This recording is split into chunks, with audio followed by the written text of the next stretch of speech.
infiltrated people assassinate him. Anwar Sadat, he does a treaty with Israel. Menachem Begin, they both get the Nobel Peace Prize. Billy Graham praised Anwar Sadat for this peace. Well, guess what? The Muslim Brotherhood had infiltrated the Egyptian military. It was an affiliated group. And they're having a parade. And the people that infiltrated the military stop in the parade and level their machine guns, and they kill Anwar Sadat. They assassinate the leader of the country. And so it's a strategy where you go into a country as an immigrant, and then you move into the minority neighborhoods and begin to become politically involved. And then you get violent and drive out the previous inhabitants of the country. But it's an infiltrating. Now, we're familiar with marketing and the psychological warfare, the brainwashing of a nation. It has infiltration, but it also has marketing. And if you think of it, what is marketing? It's wanting to convince people in their brain to buy a product. And so in the 1900s, marketing was Wells Fargo wagon and Sears catalog, and they would tell you everything about a Singer sewing machine. And you would make an informed purchase. But then the early 1900s, you had a change in advertising where they would say nothing about a product, but you'd eat it anyway. It's like the classic was Crisco. Nobody knew what Crisco was made out of. But they marketed it so well, it put out of business the lard industry. And so it's cottonseed oil. In the Deep South, they'd harvest cotton, and they would have these leftover black seeds that they would mush into industrial seed oil and use it in factories and machinery. Nobody ate that stuff, but somebody had the idea of bleaching it, putting in these nice containers with an ad campaign. They even invented a term, vegetable-based. It's like, what is that?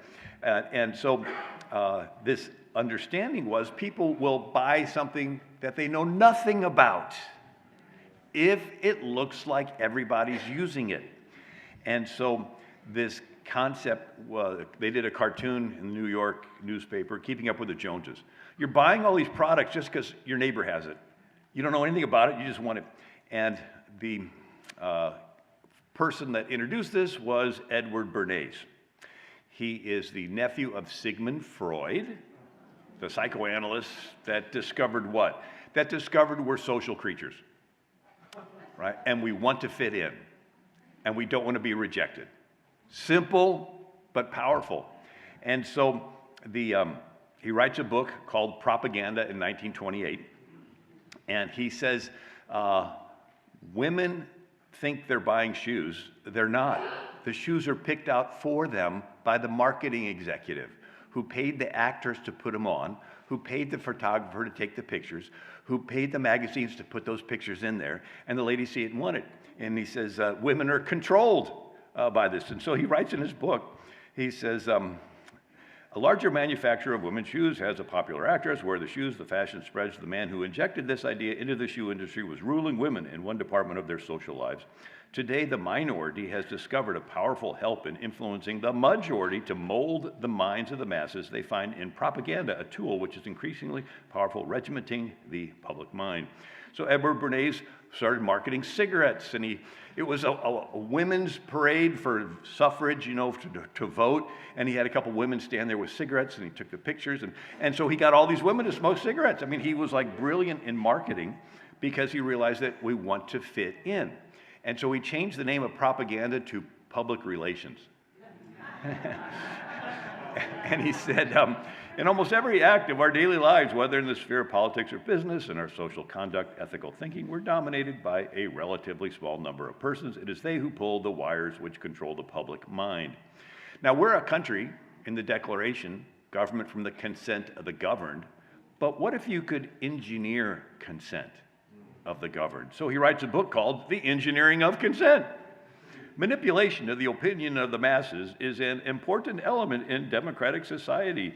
Those who manipulate this unseen mechanism constitute an invisible government, which is the true ruling power of our country.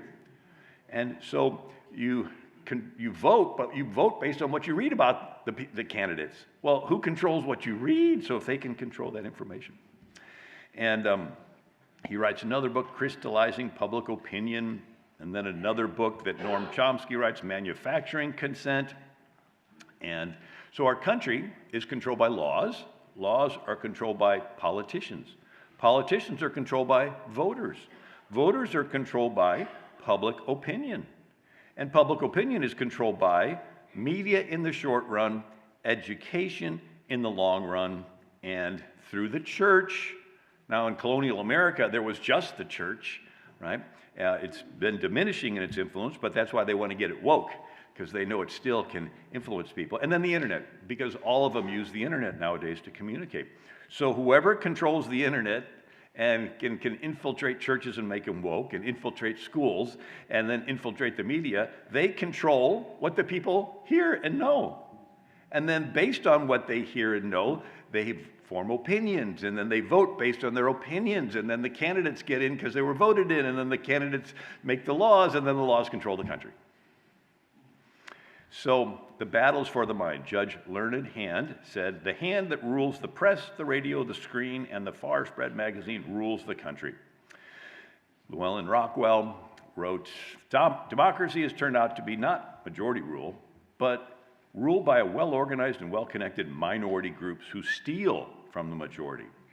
Will and Ariel Durant wrote, democracy is the most difficult of all forms of government, since it requires the widest spread of intelligence. Ignorance lends itself to manipulation by the forces that mold public opinion. We saw this during the Spanish-American War. In Cuba, Spain was starving the people. About a quarter of the country was in concentration camps because they wanted independence, and Spain didn't want them to have it. And they're 90 miles off the coast, but America doesn't want to get involved because we're still recovering from the Civil War. And so William Randolph Hearst has his New York Journal. Joseph Pulitzer has his New York World, and that's where Pulitzer Prize came from. And they printed newspapers on inexpensive paper that turned yellow after a couple days. And so they called it yellow press journalism. And so they realized that, gee, with owning newspapers, we can sway the opinion of the country. So where the country didn't want to get involved in the plight of the Cubans, they wanted to sway the country. So these Cubans are being starved to death by this Colonel Weyler, who's a cruel guy, and Hearst. They did not have the ability to print photographs in the newspapers yet. So you needed an illustrator to draw a picture that they could turn into like an engraving and then print it. So Hearst sends Frederick Remington, an artist, to Cuba, 1897, and he tells him, you furnish the pictures and I'll furnish the war.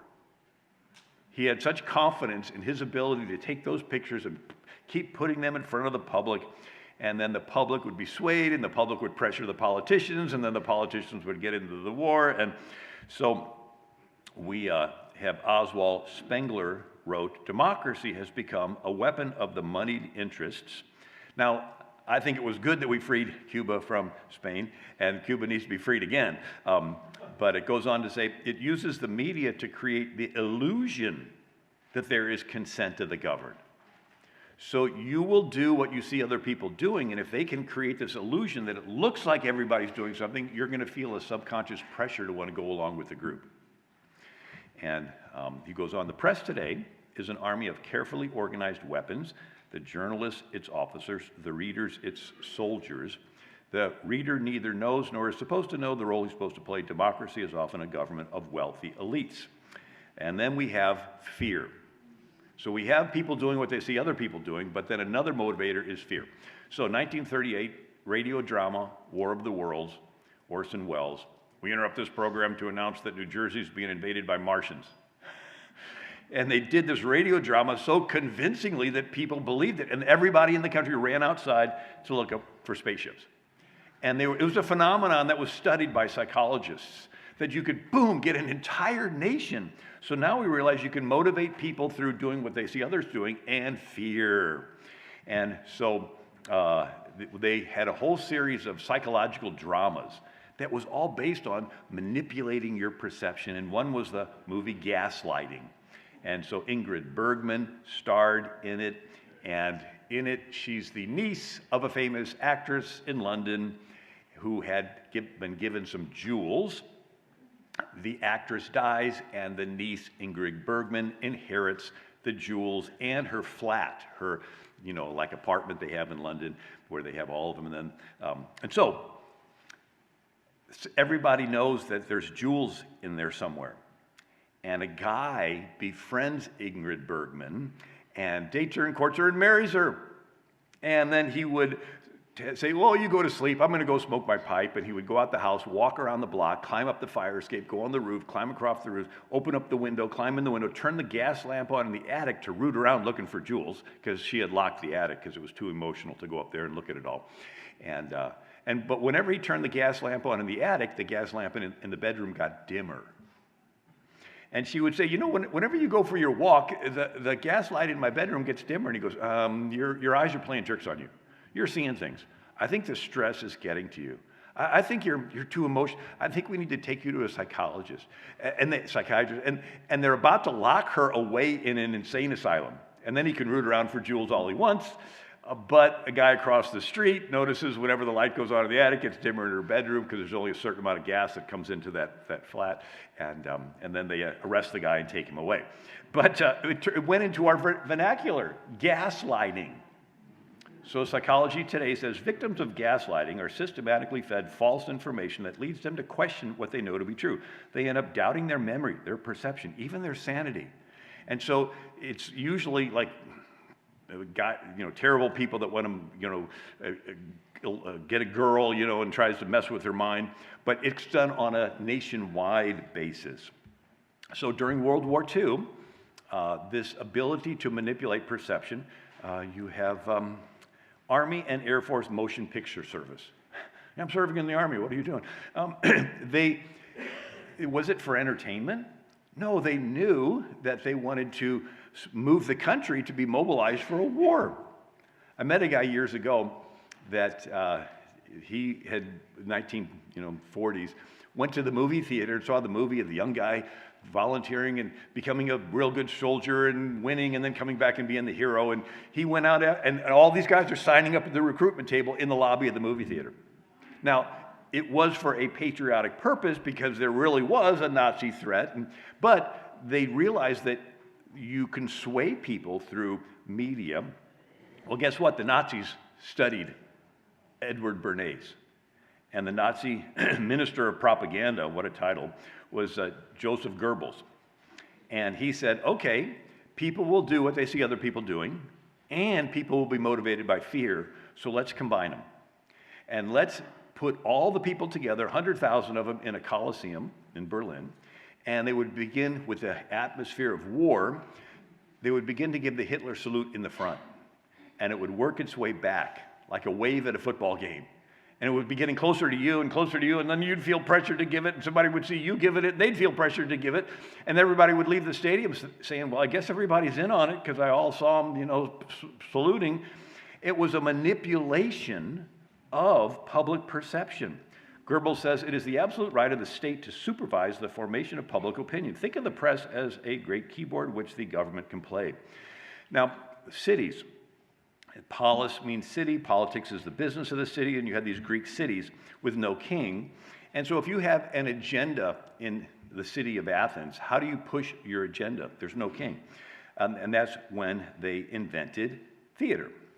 And they would get the whole city together and put on plays, comedies, tragedies, satires. And you think, oh, was that for entertainment? No, it was a way to sway the populace. There's no king. It's the people that are in charge. And if I have an agenda and I want to push it, I want to get. And so in these plays, they would ridicule and buffoon certain points of view and honor and extol other points of view. And so they're comedies like Aristophanes. They would make fun of living politicians exactly the same way Saturday Night Live does. And you would leave the stadium, the auditorium saying, oh, I felt so sorry for them. I'm embarrassed for that person. And you would back away from them and everything they believed. And then in the tragedies, they would make somebody die doing something noble, and he would be remembered in such a positive way, and you'd leave this auditorium thinking, oh, I want to be remembered like that guy. And so they could posit it. And from that time till now, Pericles even paid for poor people to go to the theater. Why would he do that? Is he that nice? No, he knew he wanted to sway the populace. And so from that time till now, theater is always political in a country where it's the people who make the decisions. So Hollywood, think of your favorite movie or sitcom. There's a character you like. They're cute, they're funny, they're the hero. And as the series goes on, this character begins to make morally compromising decisions. A little lying, little cheat, little lust, little revenge. Like the first couple episodes, they'll have the guy be really good, and then you'll be able to connect with him. But then they begin to gradually make them do things that are a little questionable. And then you find yourself apologizing for that character, saying, yeah, I know James Bond is with a woman that he's not married to, but he's about to save the world. So can we get on with the story? Right? And it minimizes something that used to be important to you, marital fidelity. And then they make the hero look so good that you want to wear their tennis shoes and their perfume, right? And so they're manipulating you because you've invested in this character. But it's theater. It's Hollywood. And somebody's paying for it. They're not. So we look at Athens, and Athens had a combination of both theater, but then something called fifth column. So in warfare, you have two columns and then two flanks to attack from the sides. What's the fifth column? That's people inside your enemy's camp or enemy's city that demoralizes them, that confuses them, that weakens them from the inside. So instead of a direct confrontation, so you have a quote from Cicero. A nation can survive its fools and even the ambitious, but it cannot survive treason from within. An enemy at the gates is less formidable, for he is known, and he carries his banners openly against the city. But the traitor moves among those within the gates freely, his sly whispers heard in the very halls of government. He works secretly to undermine the pillars of a city. He infects the body politic so that it can no longer resist. A murderer is less to be feared. And so during World War II, we had the fear of the Nazis coming in and infiltrating. But the infiltration, you had Stalin wanted to conquer the West with tanks. And Antonio Gramsci said, you'll never defeat the West on the battlefield. You have to rot it from within. And so he calls it's called the Long March Through the Institutions. You're going to have to take a few generations and infiltrate the West and infiltrate all of their media and education. He said in 1916, socialism is precisely the religion that must overwhelm Christianity. And then James Warner wrote, in the new order, socialism will triumph by first capturing the culture via infiltration of schools, universities, churches, and the media transforming the consciousness of society. So it's been, there's different categories of society, but one is called the Seven Mountains: arts, business, education, family, government, media, religion. These all used to belong to the church, because at the time of America's founding, 98% of the country was Protestant, 3 million people, 1% Catholic, 30,000 Catholics, 0.1% Jewish, only 3,000 Jews in a country of 3 million, only 7 synagogues in the whole country. But it was all Judeo-Christian. So we controlled everything, but we sat back. And so during the Cold War, you had the communists infiltrating, like Antonio Gramsci suggested. And in 1963, Albert Herlong, congressman, read their 45 goals, and I just listed some here. Infiltrate the press, infiltrate the churches, and replace revealed religion with social religion. Infiltrate and gain control of more unions, infiltrate, gain control of big business like BlackRock, State Street, Vanguard, all those, and capture one or both political parties, gain control of key positions in radio and TV. This is 1963 that they talk about it. You know, one of the key examples of media swaying people was the first televised presidential debate. Nixon-Kennedy. Nixon did not put on makeup, and the bright studio lights made him look like he had bags under his eyes and he looked pretty bad. Kennedy put on makeup. Everybody that heard the debate on the radio said Nixon won. Everybody that saw it on TV, primarily women, said Kennedy won because he looked younger and nicer. And so it doesn't really matter what they say, it's this perception of the impression. And so Albert Herlong goes on, get control of Teachers Association, put party line in textbooks, get control of the schools, use them as transmission belts for socialism, communist propaganda, use student riots to foment protest. This was in the 1960s. Get control of the schools. They've been working this. Now, an individual water molecule acts a certain way, but you put it with other water molecules and it acts together, like a wave, an individual fish in a bowl, but you put it with other fish and they operate together. You put a bird in a cage, but you put it with other birds, it operates as a group. And guess what? We're individuals, but you put us with other individuals and we operate as a group. We're always giving and receiving feedback of are we being accepted or are we being rejected?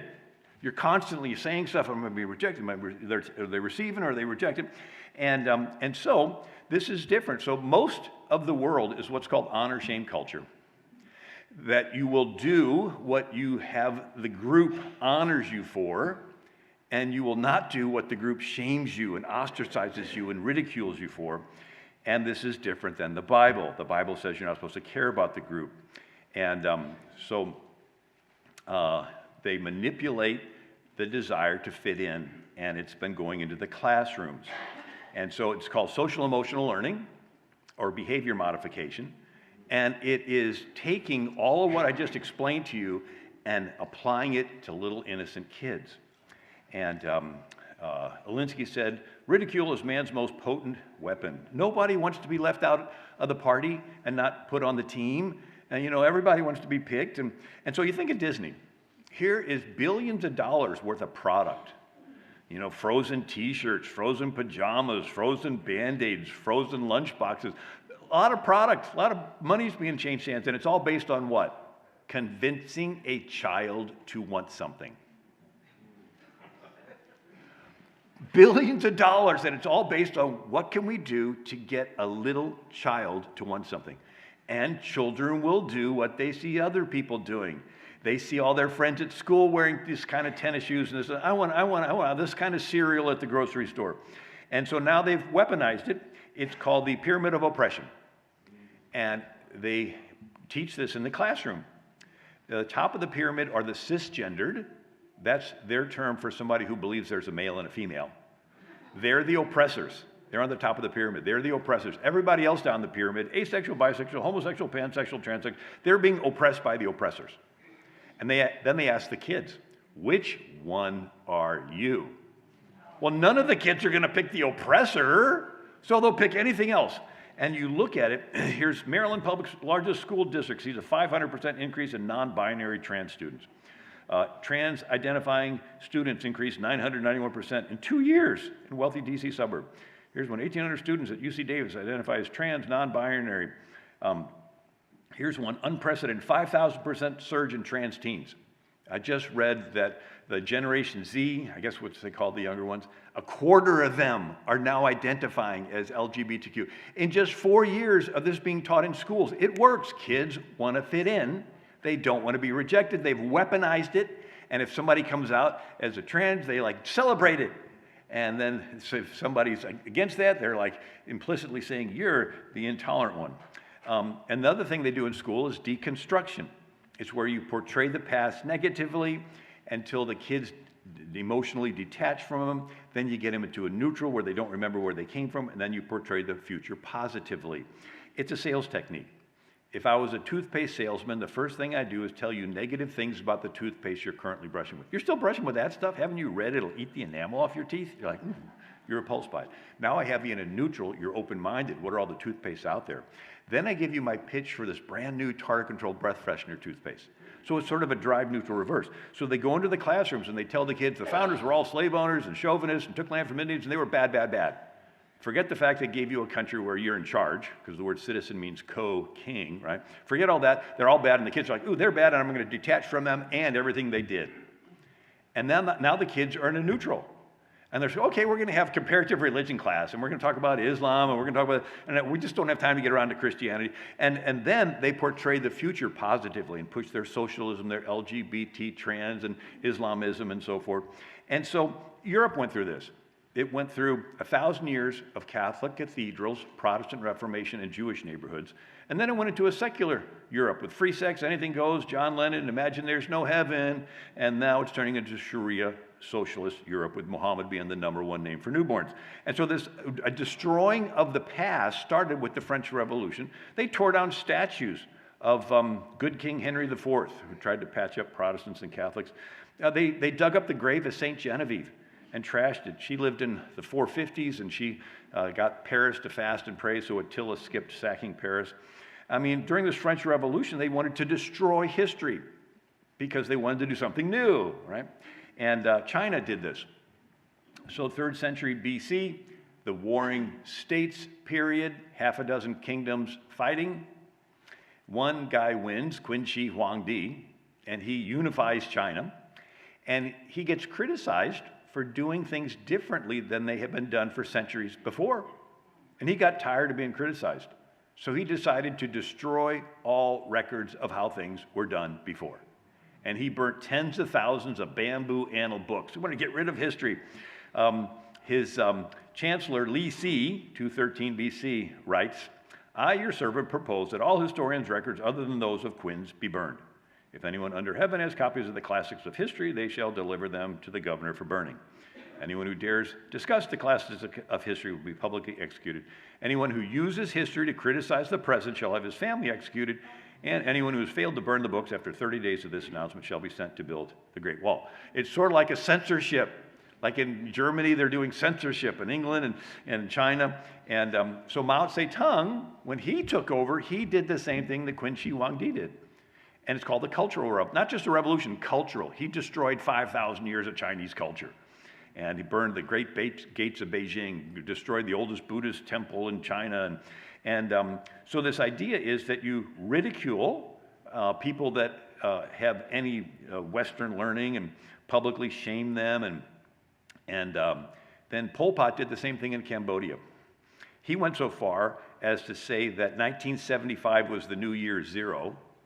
Anything happened prior to that was irrelevant. And he killed anybody that wore glasses. He said if you wore glasses, you could read. If you read, you knew the history. And he wanted to destroy history because he killed 1/3 of his country. And then Islam does it. So when the Muslims were invading Egypt, the oldest library in the world was there in Cairo, Alexandria. And when they went to Caliph Umar, they said, what should we do with these books? And he says, well, every book that does not agree with the Quran, destroy. And every book that does agree with the Quran is redundant because we have the Quran, so destroy them all. It took 6 months to burn them all. And anyway, they're destroying history even today. Carl Sandburg said, when a nation goes down, one condition may always be found: they forgot where they came from. Am I talking too fast? No. I got that clock. More recently, George Orwell wrote 1984, written in 1948. I just switched the numbers. And there's an actor named Winston, a character. He's sitting at his desk. He works for the government's Ministry of Truth, which basically does all the lying. And he sits at his desk, and down the little pneumatic tube, that was a new invention, like at a bank, you put in your deposit, comes the history that needs to be edited. And he would do the editing, and he would take the original history and put it in another pneumatic tube. It would be sucked down into the incinerator in the basement and burned. It's called down the memory hole. And so he writes about this. Every record has been destroyed or falsified. Every book rewritten. Every picture has been repainted. Every statue and street building has been renamed. Every date has been altered. History has stopped. Nothing exists except an endless present, which the parties always write. I know, of course, that the past is falsified, but it would never be possible for me to prove it, even when I did the falsification myself. After the thing is done, no evidence remains. The only evidence is inside my own mind, and I don't know that any other human being shares my memories.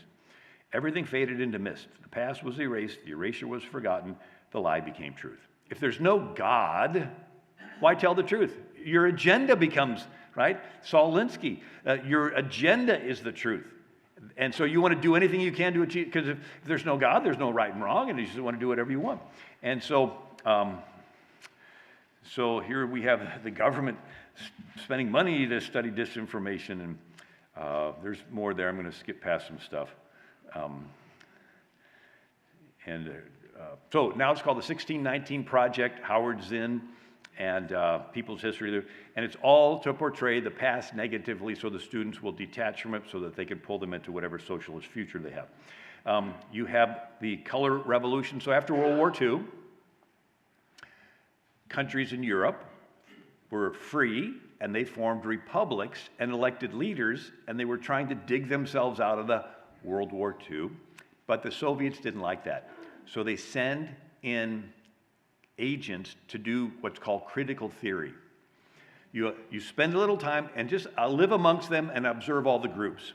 Economic groups, ethnic groups, Bosnians, Croats, Serbs, religious groups, Sunni, Shia, Orthodox.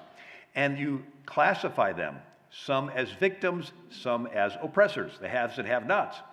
And then you would organize protests that you would escalate into riots and violence and bloodshed. Why bloodshed? Because then people think emotionally and not logically.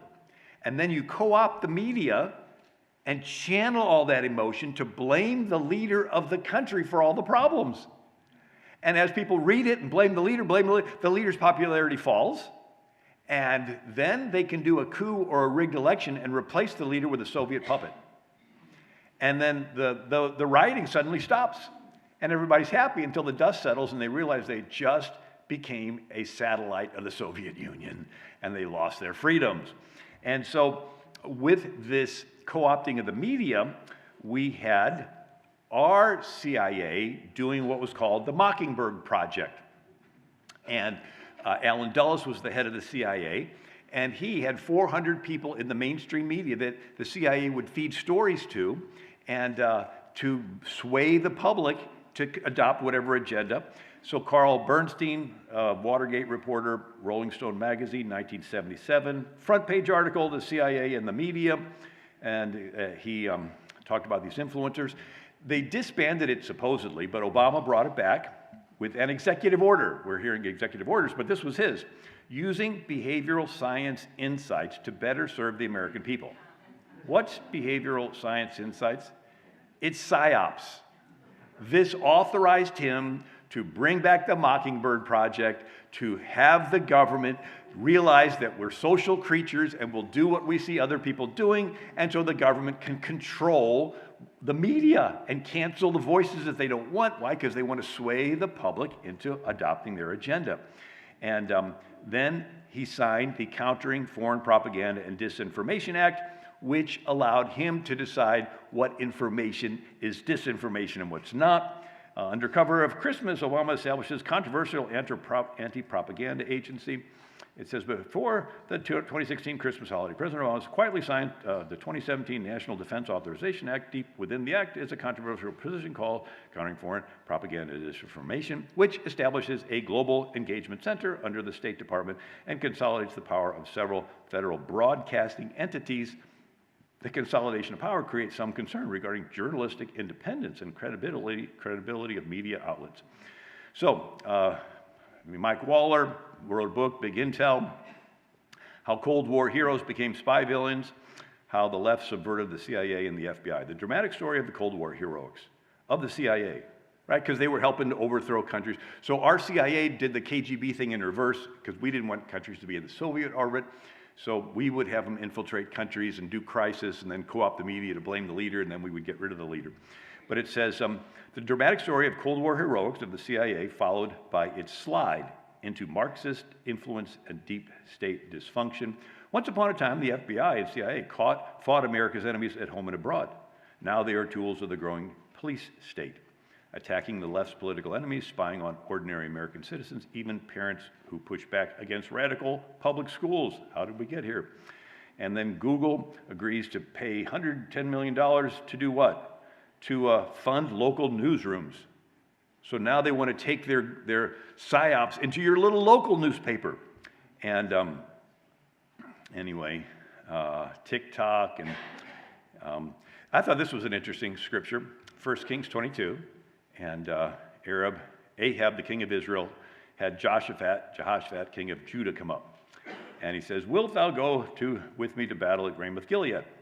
And the king of Israel gathered the prophets, about 400 pagan ones, and they all said, go up, the Lord will deliver it into your hands. And Jehoshaphat said, is there not a prophet of the Lord that we might inquire of him? And the king of Israel said, well, there is this Micaiah, but I hate him, for he does not prophesy good concerning me. And Jehoshaphat said, let not the king say so. Then the king of Israel called Micaiah, and Micaiah said, I saw the Lord sitting on his throne, and all the host of heaven standing by him. And the Lord said, who shall persuade Ahab that he may go up to Ramoth Gilead and fall? And the one said, this manner, and another that. And then there came forth a spirit and stood before the Lord and said, I will persuade him. And the Lord said, wherewith? And he said, I will go forth, and I will be a lying spirit in the mouth of all his prophets. And the Lord said, thou shalt persuade him, go forth. A lying spirit in the mouth of the prophets, plural. So you have all these prophets, but it's that same lying spirit that's in there. I thought this was an interesting. I don't know if you can turn the volume up on this or not. Well, our greatest responsibility is to serve our Treasure Valley communities, the El Paso, Las Cruces communities, Eastern Iowa communities, Mid-Michigan communities. We are extremely proud of the quality, balanced journalism that CBS 4 News produces. But we are concerned about troubling, irresponsible, one-sided news stories plaguing our country. The sharing of biased and false news has become all too common on social media. More alarming, some media outlets publish these same fake stories without checking facts first. The sharing of biased and false news has become all too common on social media. More alarming, some media outlets publish these same fake stories without checking facts first. Unfortunately, some members of the media use their platforms to push their own personal bias and agenda to control exactly what people think. And this is extremely dangerous to our democracy. This is extremely dangerous to our democracy. This is extremely dangerous to our democracy. This is extremely dangerous to our democracy. This is extremely dangerous to our democracy. This is extremely dangerous to our democracy. This is extremely dangerous to our democracy. This is extremely dangerous to our democracy. This is extremely dangerous to our democracy. This is extremely dangerous to our democracy. This is extremely dangerous to our democracy. This is extremely dangerous to our democracy. This is extremely dangerous to our democracy. This is extremely dangerous to our democracy. This is extremely dangerous to our democracy. This is extremely dangerous to our democracy. Notice the company that is displayed in the background there. So here you have this being used over and over again. Other clips that I share, but I'm not going to have time for them. Rand Paul grills Biden, Homeland Security Secretary Mayorkas, about his disinformation governance board. And Rand Paul says, do you know who the greatest propagator of disinformation in world history is? The U.S. government. I think you've got no idea what disinformation is. Are you familiar with McNamara, Pentagon Papers? Are you familiar with George W. Bush, weapons of mass destruction? Are you familiar with the Iran-Contra? I don't want government guardrails. I want you to have nothing to do with speech. Do you think the American people are so stupid that they need you to tell them what truth is? I don't trust government to figure out what truth is. Government is largely disseminating disinformation. Personally, I think it was a miracle that Elon Musk bought Twitter and broke their narrative. And Lord Acton said, official truth is not actual truth. And then Kissinger said, it's not a matter of what is true that counts, but a matter of what is perceived to be true. And I thought this was interesting. Americans trust mass media. Democrats 73%, independents and Republicans 10%. So you've got more of the Holy Spirit that warns you of when you're hearing a lie. And so lots of articles on this. And so this was interesting. A lot of money that goes to foreign countries, actually the corrupt leader keeps a part of it and lives really good, and the rest of it gets funneled back to the politicians in America that voted to give them the money. It's a money laundering scheme. Anyway, psychological operation and brainwashing. Now, during the Cold War, people made it through World War II. Remember Stalag 13 and The Great Escape and Hogan's Heroes? You know, they're in a little barracks and they're all buddying up and encouraging each other. Not the Korean War. They would isolate our guys for days, weeks, months until they got to this emotional, vulnerable place where they just craved wanting to have another human interaction. Right? They want to be with the buddies, a slap on the back. And when they're at this vulnerable spot, they would bring them into a room of guys who had already caved. But before they could be accepted in the group and get that emotional support that they craved, they had to reject America. Okay, America's bad. All right, you're one of us now. Okay. And after they were rescued, they still hated America. And our country psychologists are like, what happened to them? And so they realized that if you isolate people, lock them in their homes, get them to social distance, 6 feet, and until they just crave wanting to get back to normal. And they say, okay, but before you can get back to normal, you have to put this in your body, wear this on your face, and let us track you everywhere you go. And you're like, yeah, whatever. I just want to go back shopping again. I just want to go for a restaurant again. And so it was this manipulation of our desire to want to fit in with others. And they would give, anyway. So then they did what's called the Solomon Asch conformity experiment. Again, they're trying to figure out how group acceptance manipulates. So they would pull 8 students into a classroom. 7 had been paid ahead of time to be actors. 1 was a naive participant. And the teacher put 2 cards on the front desk. 1 card had 1 line, the other 3 lines. And one by one, they would go around the room, and the paid actors would say that the shorter line was equal to the first line. And they would say it really convincingly and everything. And it finally got around to that 8th naive participant. 30% of them would deny their own eyes to fit in with the group. They're looking at the lines with their own eyes and they're not equal. But they say, well, everybody else says they're equal. Yeah, I think they're equal too. Now, if just one other person disagreed, it went from 30% down to 5%. And they call it the spiral of silence. People will self-censor their views if they think they are in the minority. Right? If you think that you're in the minority, you'll just keep quiet. And another guy talking about. So Chuck Colson talks about a wine tasting, and everybody was in on the experiment except one naive couple, and they poured vinegar in the wine. This couple writes, "This tastes terrible."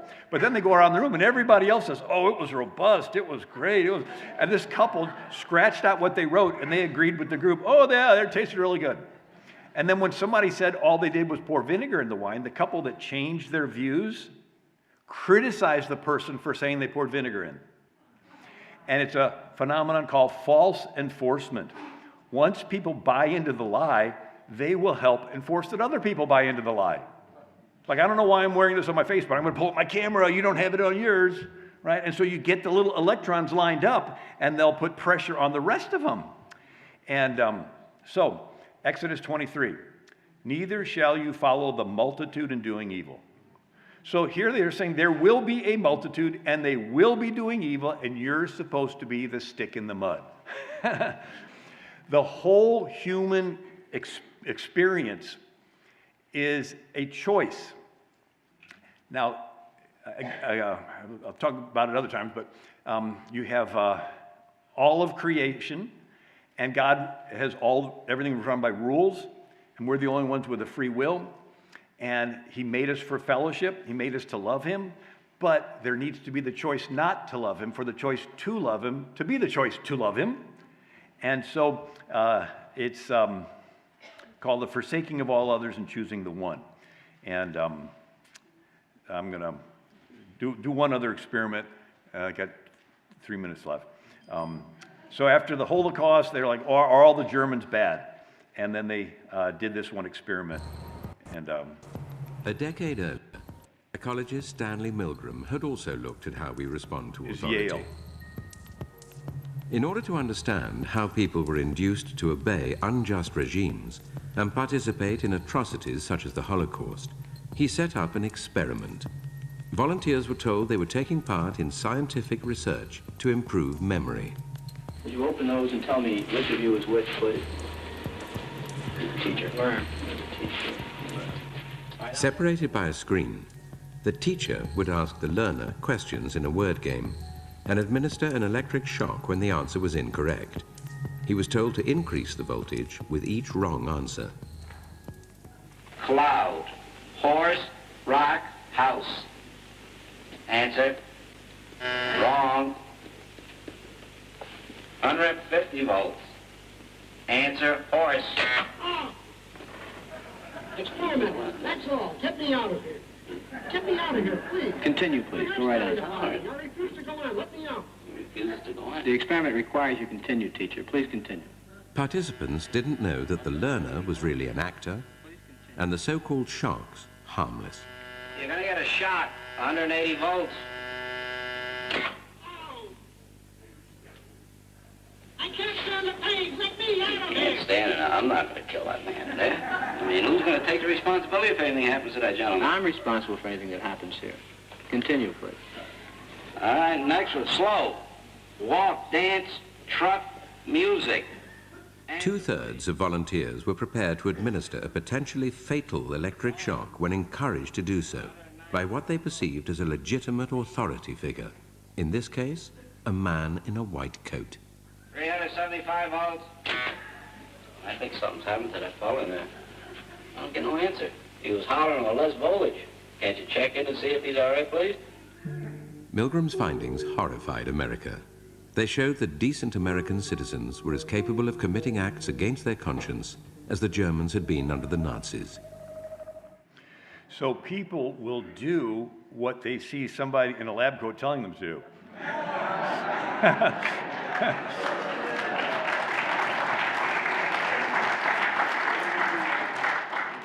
So we've taken buying shoes, because it looks like everybody's doing it, to administering a deadly shock. Why? Because you want to have approval from somebody. And so the battle is for our minds. I don't have time for it, but another part called psychological projection, where they do bad stuff and they blame you for it. Potiphar's wife accused Joseph of lusting after her when she was lusting after him. And this is a Military Review magazine, 1960, and it says, this is an example of propaganda, technique of name-calling. It is what the psychologists call projection. If you do something wrong, accuse the enemy of doing it before he accuses you. The one who makes it first has the advantage. A person ascribes motives to the opposition. He says, we've all heard children claim, he hit me first in order to escape blame for the fight. Soviet Union behaves the same way. So this is where you have them doing bad stuff and blaming you. David Axelrod was an advisor to a previous president. He said in Chicago there was an old tradition of throwing a brick through your own campaign office window and then calling a press conference to say you've been attacked. So you do the bad stuff and you blame the opposition. And so when Hillary Clinton was Secretary of State, she approved money flowing, coming from Ukraine. She approved this Uranium One deal, and then $145 million from these sources appear in her Clinton Foundation. And so she's colluding with Russia. So what does she do? She pays for a Steele dossier to accuse Trump of colluding with Russia, right? And here it is. Hillary Clinton campaign pays $113,000 FEC fine in admission of guilt for producing the Steele dossier. And then you have Biden saying, I'm going to withhold money from Ukraine unless they stop investigating my son. So he's extorting Ukraine. What do? They accuse Trump of extorting Ukraine. Biden had classified documents in his garage. What do? They accuse Trump of having classified documents. They just wanted the headlines because they did this projection where they blame you. And Mitt Romney, Harry Reid lied about Mitt Romney not paying his taxes. And then Time Magazine said he did pay his taxes, and Romney says, well, I lied, but he didn't win, did he? So it's okay to do the bad stuff and blame the opponent for doing the bad stuff. And there's more there. Charlie Hurt, Fox News, the whole thing is like this game of projection. Whatever they accuse President Trump of doing, we find out that not only did President Trump not do it, but they did it.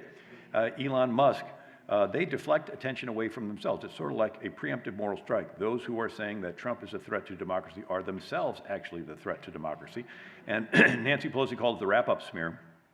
It's a diversionary tactic. You demonize them, and the wrap-up smear, you smear somebody with falsehoods, and then it's reported in the press. And anyway, there's a lot more there. So you have the minority of high priests, the priests stirring up the people to want Jesus. The people love Jesus. Here, 4 days earlier, Jesus comes into Jerusalem riding a donkey, and they're saying, Hosanna in the highest, and so they're praising him. But the small minority of priests manipulated the people to say, crucify him. And So why are we saying this? Because we see that they're trying to, they're going to try to manipulate people in the last days.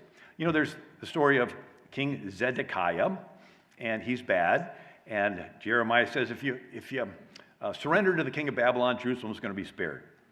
And Zedekiah says, what will the Jews in captivity say about me? It's like, dude, you just got told by the prophet that this city is going to be burnt to the ground. And you care about what some people who are already in captivity are going to say about you? The fear of rejection is very powerful. Are you willing to be rejected by your friends?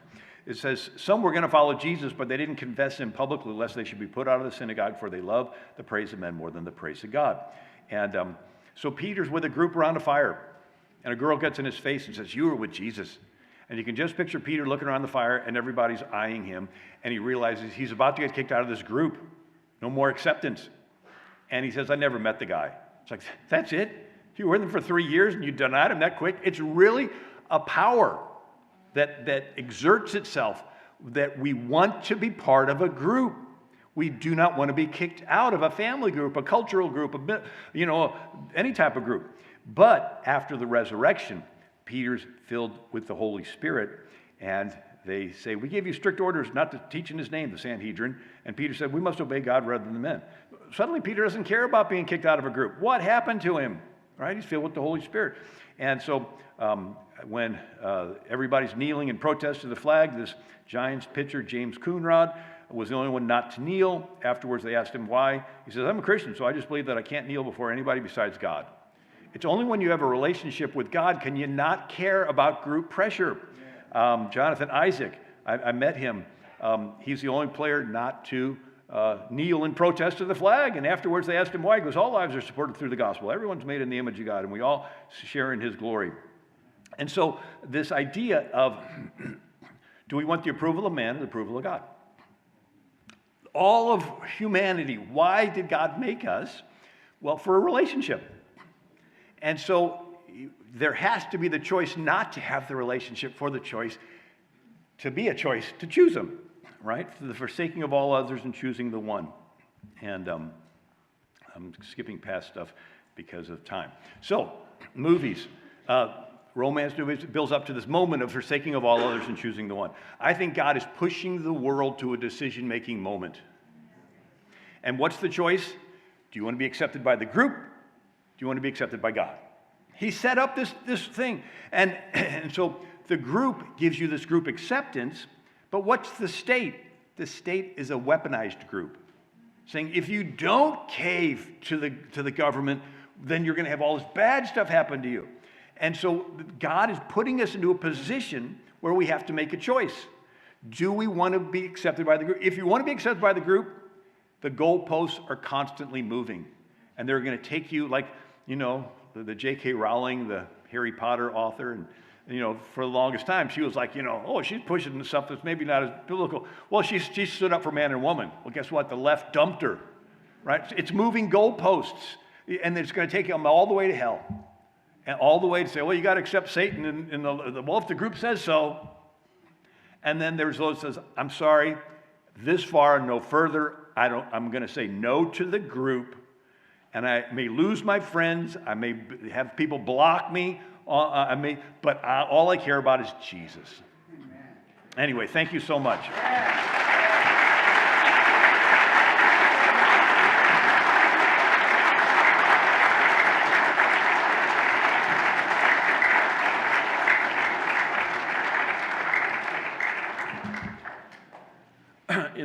That presentation was so impactful, I almost left my glasses off before I came up here.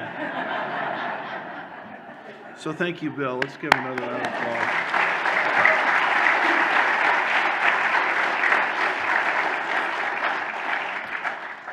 And as he was talking, it's kind of interesting. Paul the Apostle, writing to the Corinthians, said concerning Satan's strategies, he said, we are not ignorant of Satan's schemes.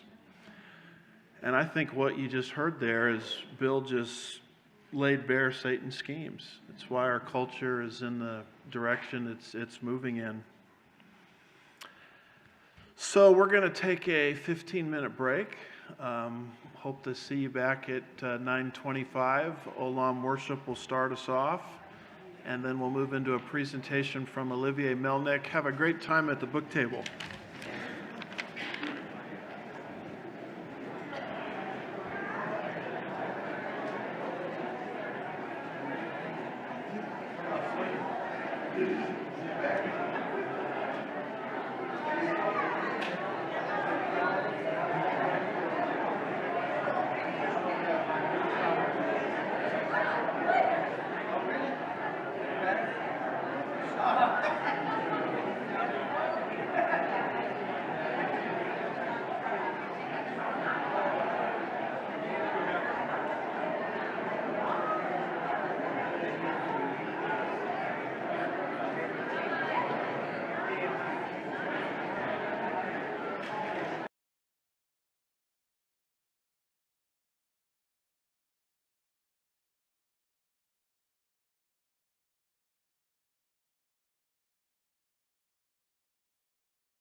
people are walking in, just wanted to introduce this song. This is called Holy Forever.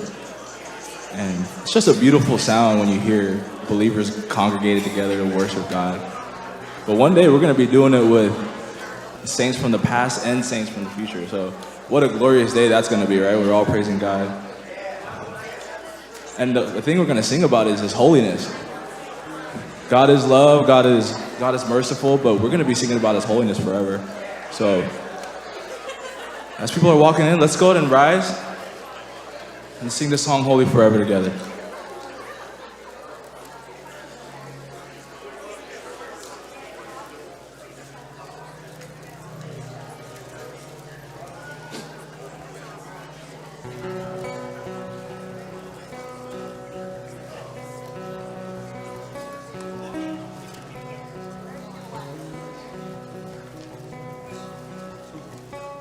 A thousand generations falling down to worship, to sing the song of ages to the Lamb. And all who've gone before us, and all who will believe, will sing the song of ages to the Lamb. Your name is the highest, your name is the greatest. Your name stands above them all thrones and dominions, all powers and positions. Your name stands above them all, and the angels cry, holy, all creation cries, holy, you are lifted high, holy, holy forever.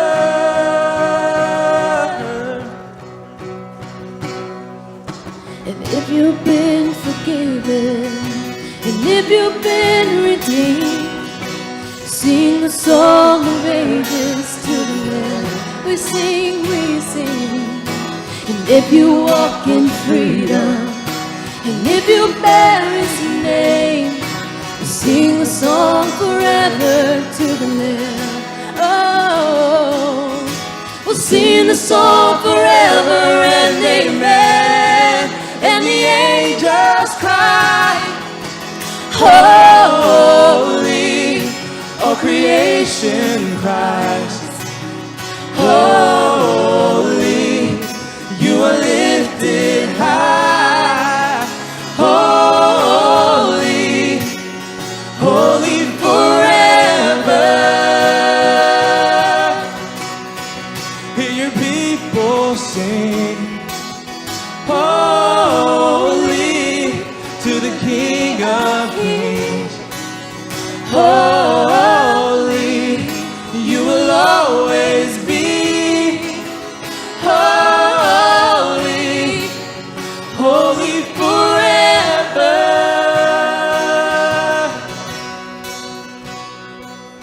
Your name is the highest, your name is the greatest, your name stands above them all thrones and dominions, all powers and positions. Your name stands above them all.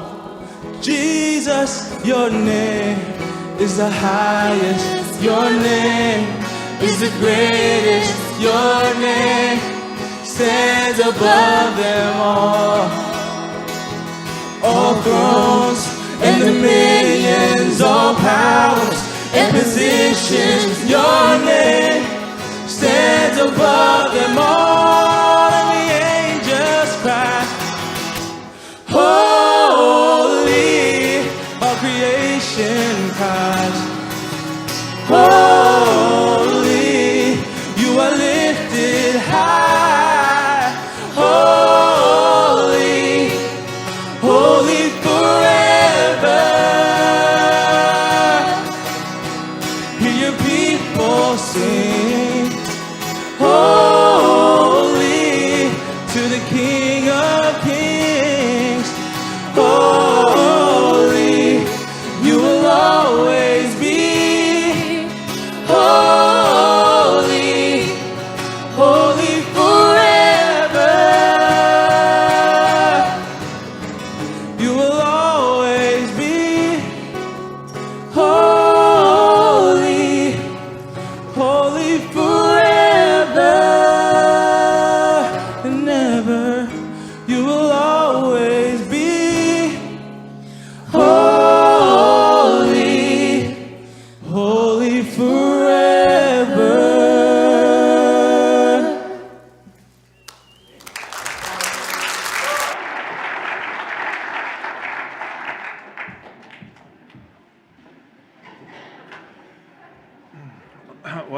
It's tremendous.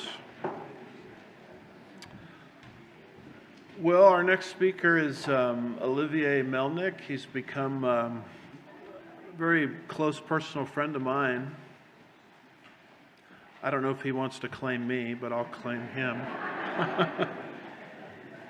And I believe that Olivier has been raised up for such a time as this because his heart is exposing anti-Semitism, the irrational hatred of the physical descendants of Abraham, Isaac, and Jacob. And in case you hadn't noticed, that's on the rise. Have you noticed that? And so God has raised up people like Olivier Melnick of Jewish heritage who is a believer to sort of educate us on what's going on in the area of anti-Semitism. One of the tragic things that you're starting to hear more frequently is that the Jews living in the land of Israel are not really Jews. Have you heard that? And they do this to sort of delegitimize Israel's right to the land. I mean, if they're not really Jews, then they don't belong there. So that's part of the anti-Semitic philosophy that's coming our direction. And so Olivier is going to educate us about this. So let's welcome Olivier Melnick.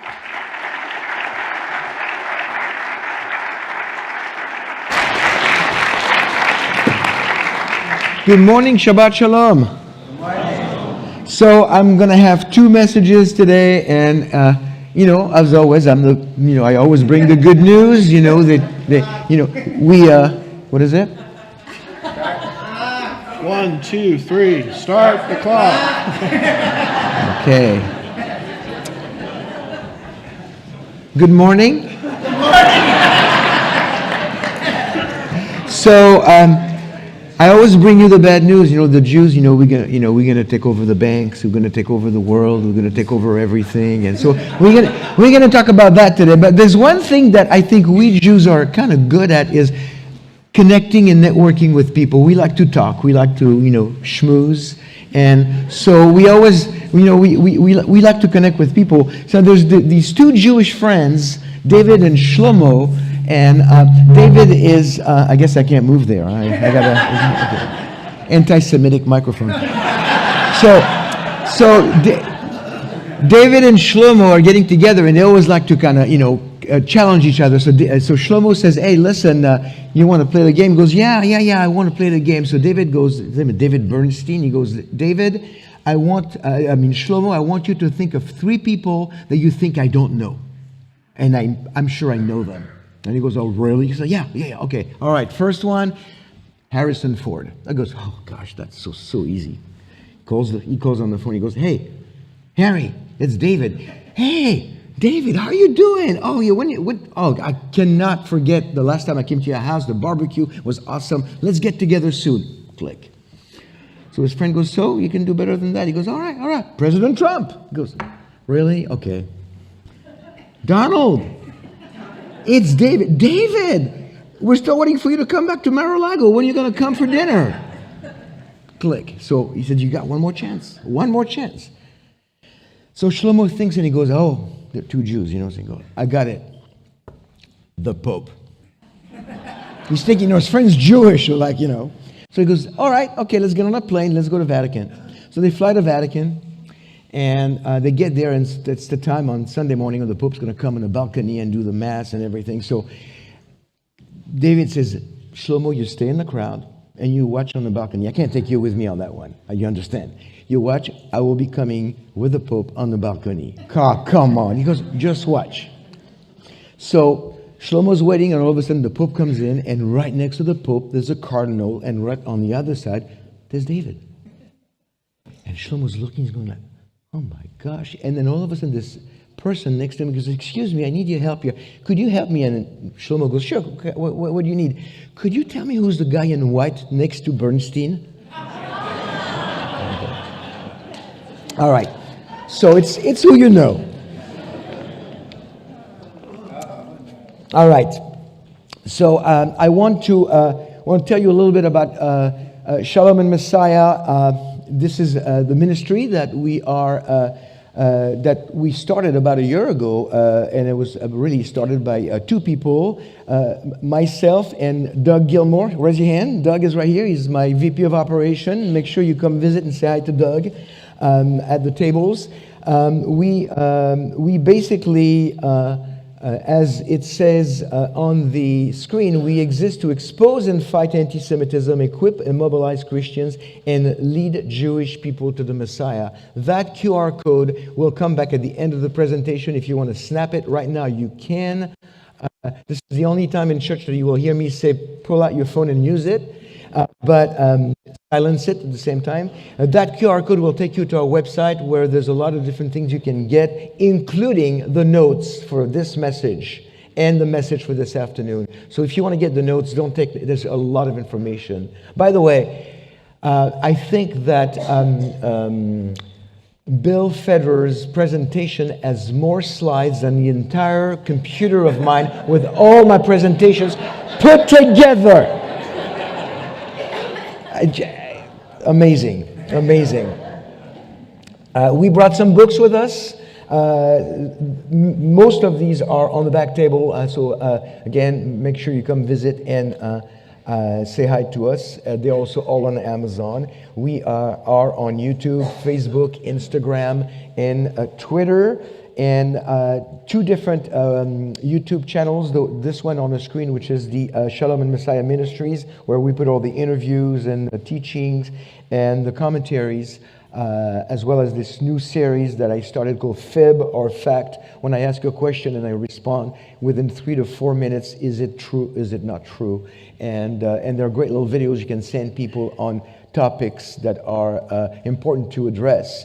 And by the way, you can always reach me. There's email on all those videos. If you have a question you want me to address, hey, Olivier, would you do a fib or fact on such a topic? Send it to me, and if it's appropriate and if it fits the mission statement of the ministry, we'd love to include that in one of our episodes.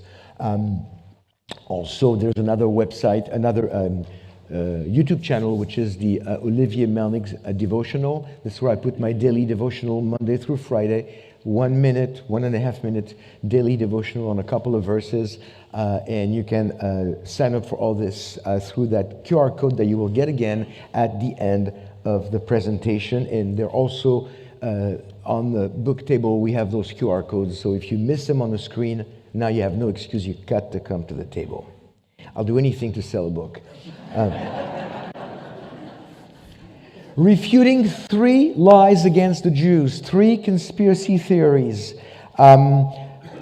These are the most used against our people, and we've seen really a resurgence of those kinds of lies in the last couple of years, a year and a half since October 7, 2023. And those are the theory of the Khazars, the Rothschilds, and the protocols of the elders of Zion. So I'm going to try in the time that I have to cover all those 3. Again, I might skip some slides, but you get all the notes. And when you go back over the notes, if you want to reach out, email, ask a question, I'm always available, okay? I don't want to just leave you with notes. I want to start a relationship. I want to be a resource. So make sure that you stay connected with us.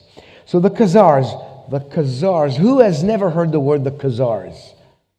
Good. I'm glad I'm here. I mean, it's okay because most people have not, what are the Khazars? What is that? Well, the Khazars, their origins, the country of Khazaria was located between Turkey and Russia in a northern Caucasus region, and they became independent of the Turkic Empire at the beginning of the 7th century. They settled and dominated the area between the Caspian Sea and the Black Sea, as you see on the map. So what's so unique about the Khazars, because nobody really know a whole lot about them. They remained independent for about 200 years. Then there was a war, and eventually they became absorbed by Russia. And they kind of really completely disappeared from the map by the middle of the 13th century. The people knew they were part of history, they existed, but it's just like, the Khazars, who's that? Nobody cares, it's just like, it's this obscure people group I shouldn't say nobody cares because they're people, but an obscure people group that kind of, faded away, like many people group even in biblical days that don't exist anymore. So why are we talking about the Khazars in the context of modern days, 21st century, and in the context of anti-Semitism? Well, it goes back to the king, King Bulan of the Khazars, had a desire to embrace religion. He wanted to get religious. He wanted to get spiritual, and he thought, okay, let me figure out which one I'm going to pick, a Christian, a Muslim, or a Jew. So he asked for theologians or leaders to come to his palace, and eventually, after listening to their arguments, he chose Judaism and converted to Judaism and brought with him others within his realm of influence to do likewise. Now, how many? That's a good question. How many actually converted? Now, the fact that King Bulan converted to Judaism is a fact of history. That's not a fib. That's true. How many did he bring with him? Nobody really knows. Some people say his entire kingdom converted. I doubt it. Or somebody said his immediate sphere of influence. We don't know. But people followed suit. They converted to Judaism after King Bulan converted to Judaism. They thought if the king does it, it sounds like a good idea. Now, in and of itself, that was not a big deal. It was like the 8th century, okay? And nobody really made any noise about it. And back then, the internet was in its infancy, so, nothing... No, it could not be in its infancy because Al Gore was not born. Okay, so yeah, so that's, I'm off on my dates. In the 10th century, Spanish scholar Hasdai ibn Shaprut, all of you know exactly who that is, I know, was made aware of the story of the Khazars, and he wanted to send emissaries, messengers, to investigate. And you know what? This is an incredible story. Some people converted to Judaism. We have to see if we can connect with these people. So we sent some people to the area to talk to people, to interview, to meet people. While they never got to meet with any Khazars, they received, the emissaries received letters from someone known as King Joseph of the Khazars that, of course, nobody met, but they got those letters. The letters were very detailed about the conversion, but they are believed to be hoaxes, forgeries. So far, there's really not a whole lot to validate the story of the Khazars. Forget that the conspiracy theory that the Jews of today are descendants from the Khazars. Right now, we're trying to establish if there's a lot of historical data to prove the existence and the conversions of the Khazars to Judaism. And there's very little. Some, but very little. Yehuda Alevi is another Jewish scholar who wrote a book. It's a fictional book, actually, as a novel in the 12th century, a book of argument in defense of a despised religion. Really, basically what he did, he called it the Kuzari, in his relation to the Khazars. It was a novel. It was fictional, but it was a book to defend the idea that Judaism was the best religion if you pick one. And because of what the Khazars had done a few hundred years prior, or 400 years prior, he thought this would be a good way to use in my research to prove that, hey, if you're going to pick one, we the Jews, we have it right, okay? So he wrote that book, again, it's part of history, but nobody really paid attention to it that much. So 700 years go by, almost 800 years go by, and we get this modern accusation that comes first in this book known as the 13th Tribe. And this man, Arthur Koestler, advanced the theory that all modern Jews are descendants of the Khazars. I'm a descendant of the Khazars, according to Arthur Koestler, which really is a convenient approach, like Dr. Woods just said, a convenient approach to delegitimizing Israel and the Jewish people's right to the land. If we're not the descendants of the Judean Jews of Israel, then really we're colonizing, we are occupying. So if all modern Jews are descendants of the Khazars, they are not Judean Jews. They are not the legal owners of the land of Israel. They are occupiers, they are colonizers, and then you all of a sudden have a justification for the events of the last, at least the last since 1948, even before that. The trying to push the Jews out of Israel because it's stolen land that really is Palestine, which of course we know is not true. But if we're not the real Jews, then what are we doing there? We're stealing land. So that's the big challenge there. And of course, this started to pick people's interest because it's bringing an argument that, hey, here is another way to get rid of the Jews. And Satan, the inventor of anti-Semitism, is always looking for new ways. So if we can find a new way to get rid of the Jews, let's milk that one until we, as far as we can. And so in his book, Kostler, and I quote, says, "The large majority of surviving Jews in the world is of Eastern European and perhaps mainly of Khazar origin. If so, this would mean that their ancestors came not from the Jordan, but from the Volga, not from Canaan, but from the Caucasus, once believed to be the cradle of the Aryan race, and that genetically they are more closely related to the Hun, Uyghur, and Magyar tribes than to the seed of Abraham, Isaac, and Jacob." And, okay, here you go. "I am aware," at least he's being honest a little bit. "I am aware of the danger that it may be maliciously misinterpreted as a denial of the state of Israel's right to exist," you think. But that right is not, listen, that right is not based on the apathetic origins of the Jewish people. Nor on the mythological covenant of Abraham with God. It is based on international law, i.e. on the United Nations decision in 1947. That was the vote that took place in November of 1947 that led to the May 14, 1948 Declaration of Independence. There's nothing mythological about the Abrahamic covenant, friends. Nothing mythological.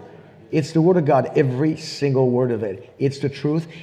It's exactly like it said. The Abrahamic covenant is foundational to a lot of what we read and what we believe in the Bible. Okay, so we need to pay attention to that covenant. But to him, it's a myth. So and the Jews are the Khazars. Shlomo Sands wrote two books that made him famous: The Invention of Israel and The Invention of the Jewish People. And I think he wrote another one called When I Stopped Being a Jew, or Why I Stopped Being a Jew. I forgot. I haven't really read those books because I got better things to do. But in the 2008 book, The Invention of the Jewish People, Shlomo Sands further validates Kostler's view. He said, in the 1970s, Israel was caught up in the momentum of territorial expansion, grabbing land.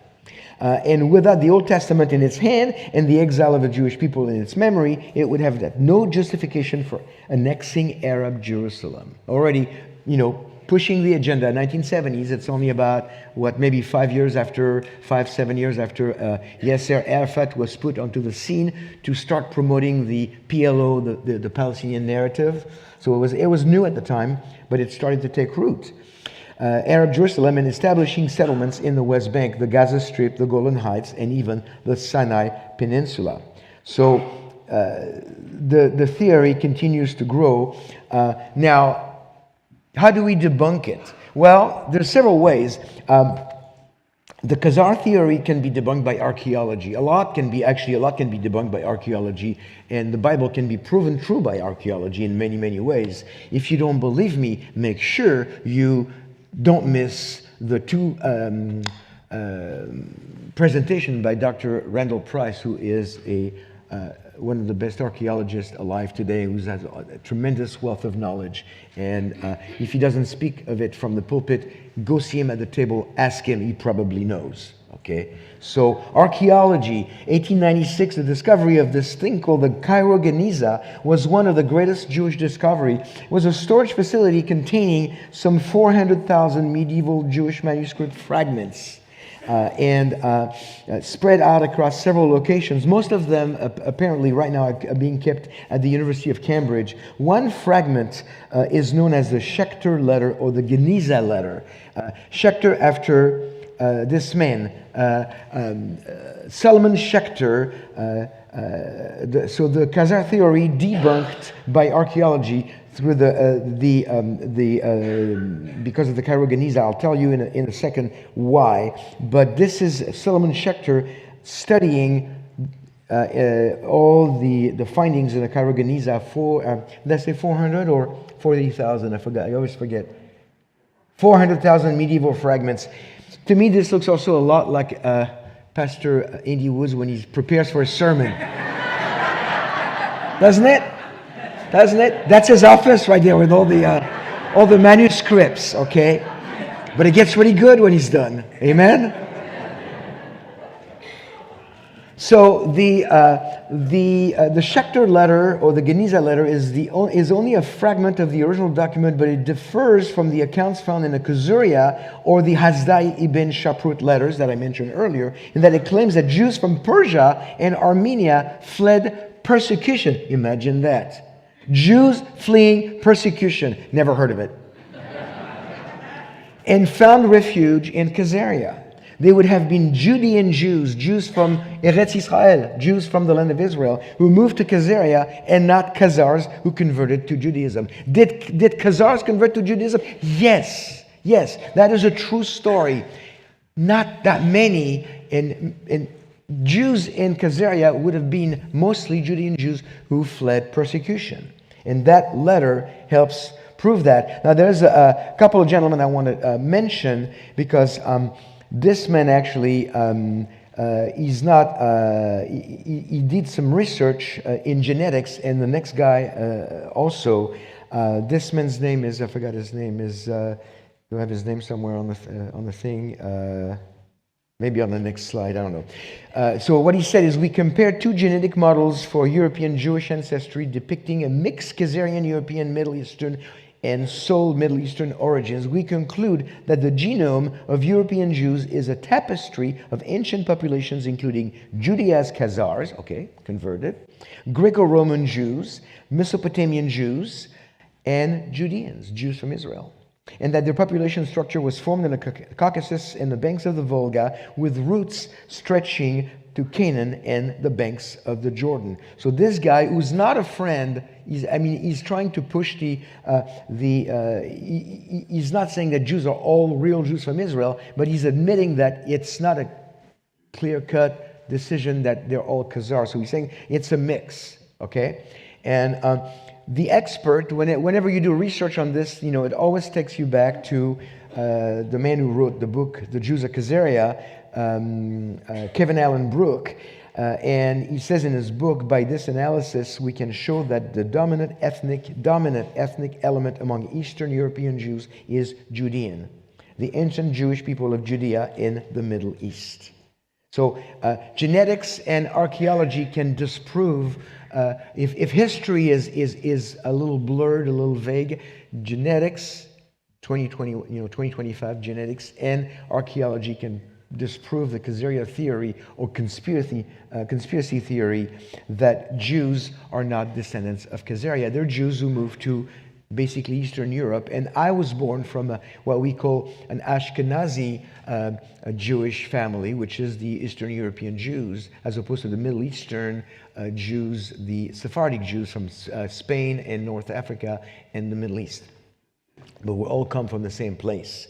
Now, I do leave you with some questions to ask people who tell you the Jews are all descendants of the Khazars, they're not real Jews. Well, who converted the Khazars? We don't know. There's no record of that. So we know it's a true story, we hope it's a true story, but we really don't know the name of the rabbi or the Jewish theologian, or we don't know. How many Khazars converted? We don't know. What happened to them? Those who converted, did they started their own little Jewish sect of something? We don't know. There's no writing. There's very, very, very little, except for the couple of things that I mentioned about Ben Shaprut and Judah Halevi. There's very, very little. But here's my favorite one. If we're not the real Jews, why do you want to kill us? I don't get it. Oh, they're not the real Jews. They're imposters. So are we being persecuted for being imposters or for being Jewish? Or that doesn't make any sense. So the Khazar theory really doesn't stand on a whole lot. When people tell you, if somebody comes to you and say, hey, the Jews, they're descendants of the Khazars. First question is like, okay, explain that to me. Because that's interesting. Explain that to me. And then have them tell you, well, let me find the video on YouTube. Because that's all they're going to get.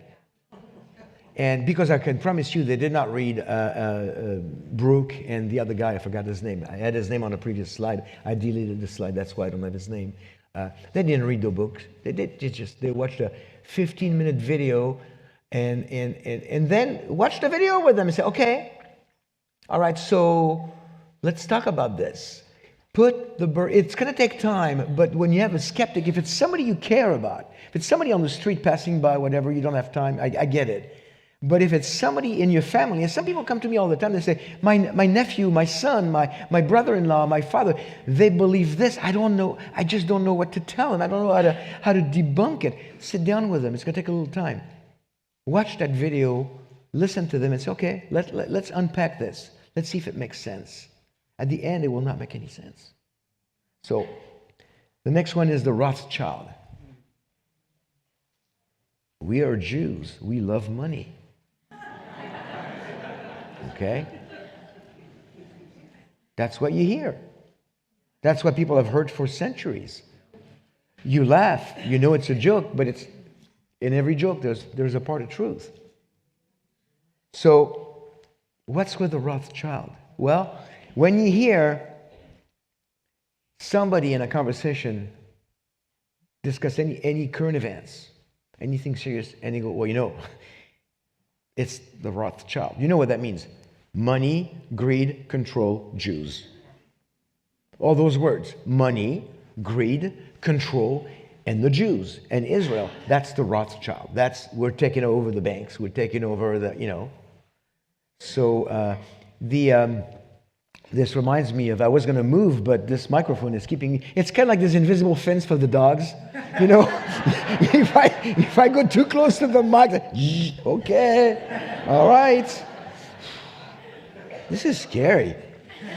These two Jewish friends from the old country sitting on a bench in Brooklyn, and they're poor, they have nothing. They're retired, and they're sitting in Brooklyn, and his friend sits next to him, and he goes, what are you doing? He goes, I'm reading the paper, and he's looking at the paper, and it's a white supremacist, racist paper. And he looks at him and goes, what are you reading? What kind of piece of trash are you reading? He goes, I'm reading the paper. It's called Der Stürmer, which is like a really bad German newspaper from the Nazi Germany. It's a new edition. And they go, why do you read this? I can't believe it. After everything they've done to our people. He goes, listen, you and I have nothing. When I read this paper, we own the banks. We own Hollywood. We control the world. I feel good. So there you have it. The Rothschilds, it goes back to the mid-1700s. Mayer Amschel Rothschild was the founder of the banking dynasty. And there's no question that, you know, there is a banking dynasty. There is, you know, handling of money. I mean, we're not going to hide that. That's truth. But let's see what's truth and what's added to it. So he had... He was orphaned at age 12 with 4 siblings to take care of. He became the mom and dad.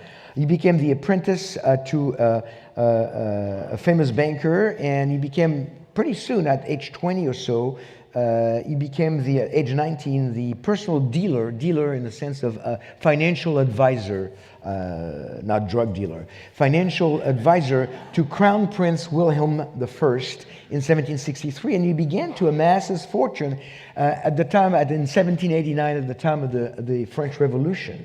And there was a lot of wars going on, and so that's how he started to amass his fortune. He quickly delegated his banking business to his 5 sons across Europe, and that is a little bit of a part of the problem. They became major lenders to various countries during the wars of Napoleon, the early 1800s. The sons were very spread across Europe, various countries, Germany, France, England, different places in Europe, and they kept moving. And they were involved in helping various countries during the war. And sometimes the sons, they're all getting along, but they found themselves on two sides of a conflict.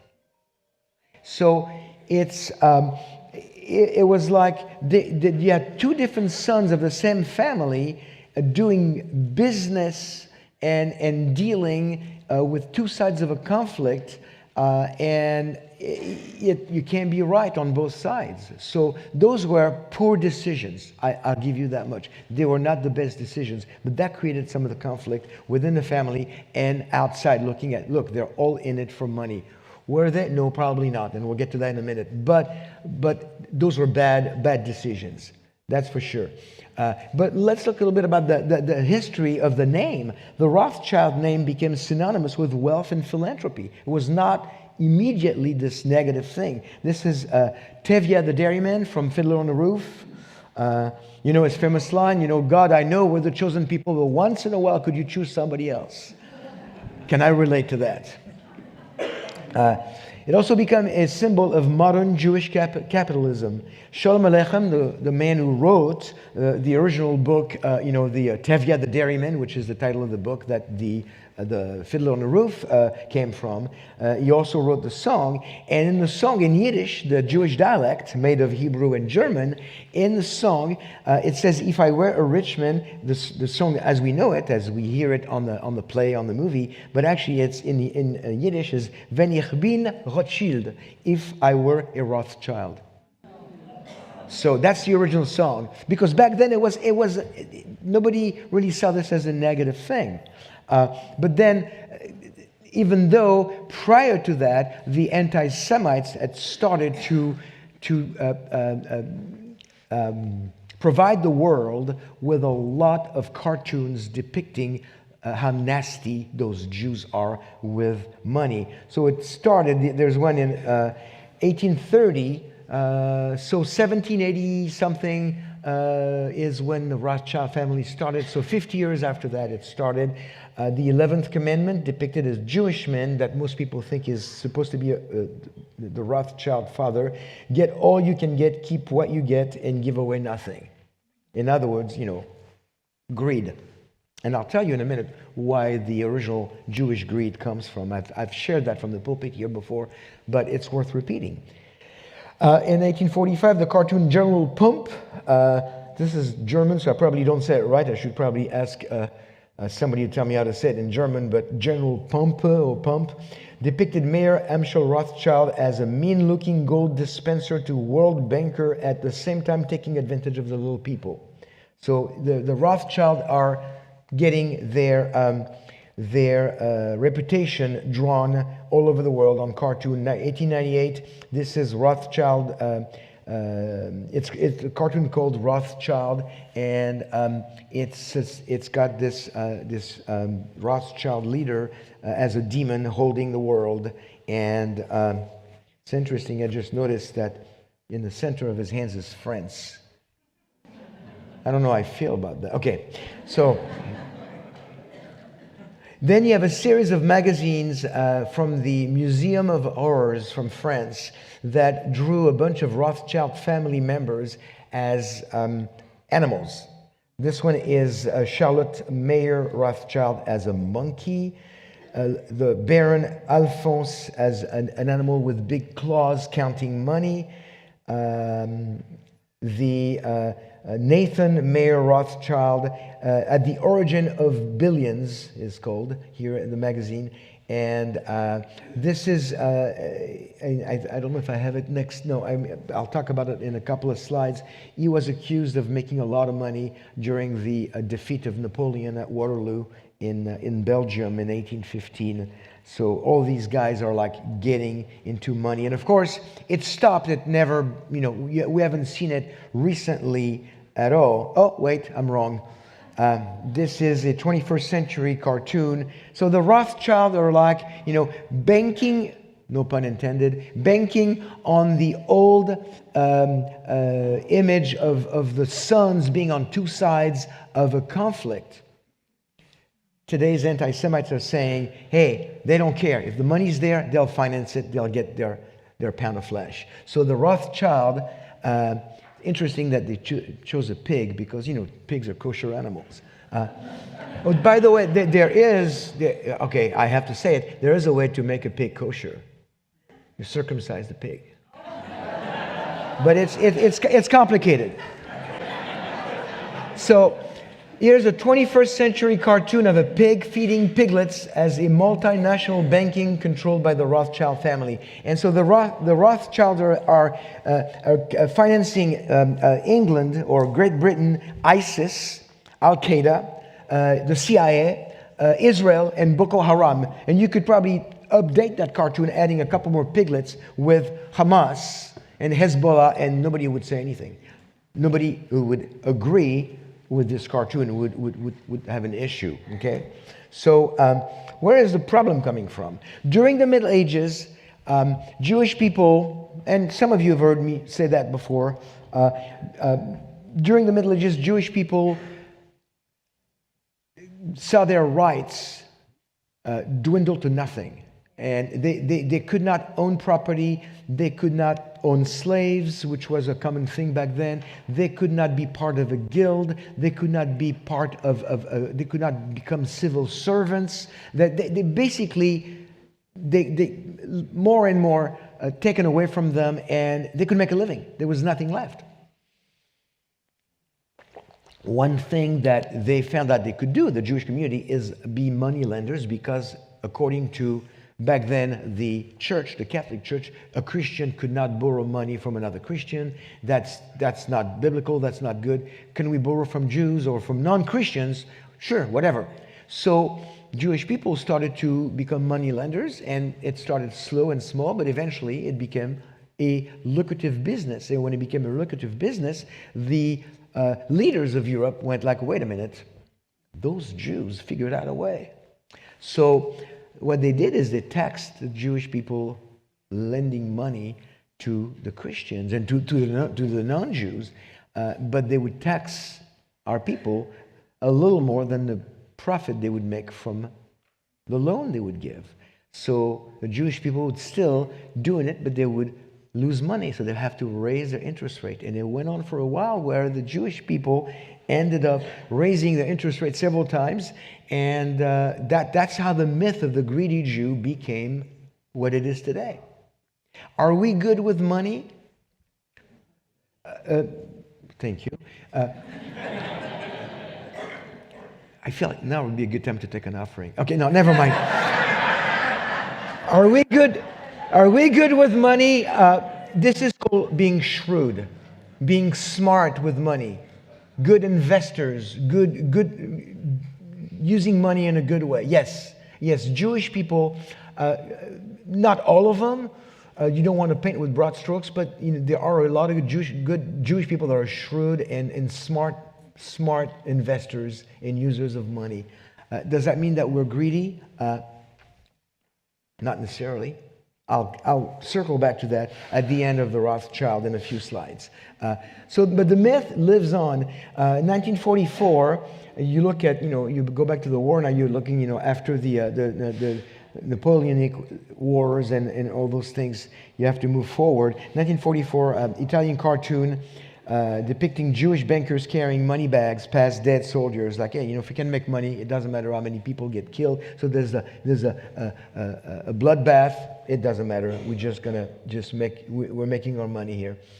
And 2010, it's a Polish art on wood. This is a little piece of wood about that big. I almost brought it with me because I bought it in Krakow in 2010 on the marketplace, like a little, city farmer's market. They sell those. On the bottom right of that little plaque, you see a little coin. It looks like a penny. It's glued on the wood, on the image. It's a Jew counting his money, and that little penny on it is a good luck charm. You put this in your house and you'll be wealthy. So this is the money counting Jew good luck charm that you can buy in Poland to this day.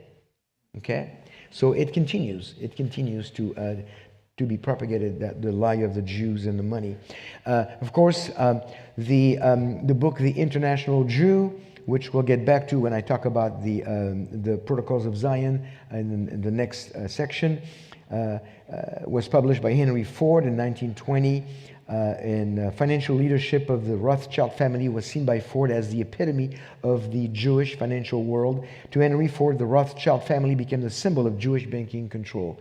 So Ford was a really, really strong anti-Semite, and he's the only American civilian who received a Nazi medal from Hitler. The highest honor from the Nazi party to a civilian outside of Germany was received by Henry Ford. And it is believed that Hitler had a picture of Henry Ford on his desk. I drive a Ford. I drive a Ford. What am I saying here? It's been 105 years, okay? We cannot hold the grandparents and the great-grandparents responsible for what the people do today. It's the same with the Nazis. It's the same with... So we got to be careful. Do your research, but it's part of history. You don't want to ignore it. And it's in the notes. I'm going to not read this. Okay. Possible reasons for the Rothschilds' Greek theory. Why would people say that the Rothschilds are controlling? And some of the reasons. The Battle of Waterloo. Nathan Rothschild rushed to the coast of Belgium through the English Channel at a very high price. Arrived in London a day before the news of Napoleon's defeat. And the story goes on claiming that Rothschild profit from Waterloo, from the defeat of Napoleon, was 135 million pounds. That's back then a tremendous amount of money. Story was a hoax because it is proven by history that Nathan Rothschild was nowhere near the Waterloo region at that time. But even back then, nobody checked facts. Because if you want a story to be true, you'll believe it to be true because it fits your need for that story, for that agenda. Another possible reason is William Marr. William Marr is the man who coined the word anti-Semitism, anti-Semitismus in 1879.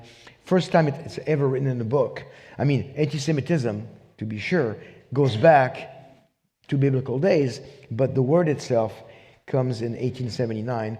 He had worked with a family close to the Rothschild and had been turned down for a job promotion that was given to a less deserving Jew. So in one of his memoirs, he recalled that the Goy, the Gentile, the Goy had to bear the consequences of the economic crisis.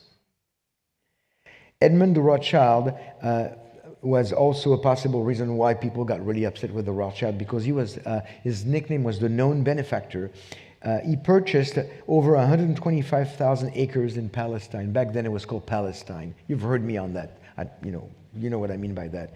The landmass called Palestine before 1948. This massive land purchases gave credence to the anti-Semitic claims that Jews control the banks and want to control the world and buy everything.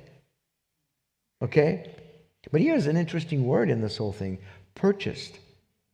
He purchased land that was swamp and desert land with nothing on it at the price of fertile land in America. High price. Not stolen, purchased. Somebody got money for it. It was not stolen. Lionel Walter Rothschild served on the Zionist Federation, and it was to this very Lord Rothschild that Lord Balfour addressed his short but powerful 1917 letter known as the Balfour Declaration, which was instrumental in the process of the rebirth of Israel as we know it today. So that got people upset. See, the Rothschild, they'll go talk to the... it really, we are Jewish people, we are really, really gifted at connection. networking. I personally enjoy that very much. I love networking. And not only Jews, but that's one thing that we like to do. So there was jealousy. Very often, anti-Semitism is connected to jealousy. Something happens and it's really is human nature. So the greedy Jew, old habits die hard. The Rothschild were very rich and influential and most likely not squeaky clean. I'm sure they made some mistakes, bad decisions, bad choices. When they use poor judgment, or sometimes they even use greed. But here is what you need to remember, if you remember one thing. When you talk to your friend who's saying it's the Rothschild, it's the Jews, they control the money. If a Jewish person is greedy, they're greedy because they're a fallen person first, who happens to be ethnically Jewish. And they ask your friend, do you know of any greedy Gentiles? And you will have to say, he or she will have to say, well, yes. So why do we never point the finger and say, oh, they're Gentiles, they're so greedy, they want to control everything? Why is that? Because there's another agenda behind it. It's the destruction of the Jews. It's the delegitimizing of the Jews and of Israel. So the irrational claim that their greed, desire to control the banks in the world would be based on their Jewish roots is no more valid a claim than a claim that all Germans are Nazis or all Muslims are terrorists. Close one on that last one, but we don't want to paint with broad strokes. But to say that all Germans are Nazis. My mother, who lost her dad in the Holocaust, in the Auschwitz, could not step foot in Germany, she didn't like to buy German stuff, and she did not like the Germans. She just, she was 15 when her dad was taken by the Gestapo. She never recovered.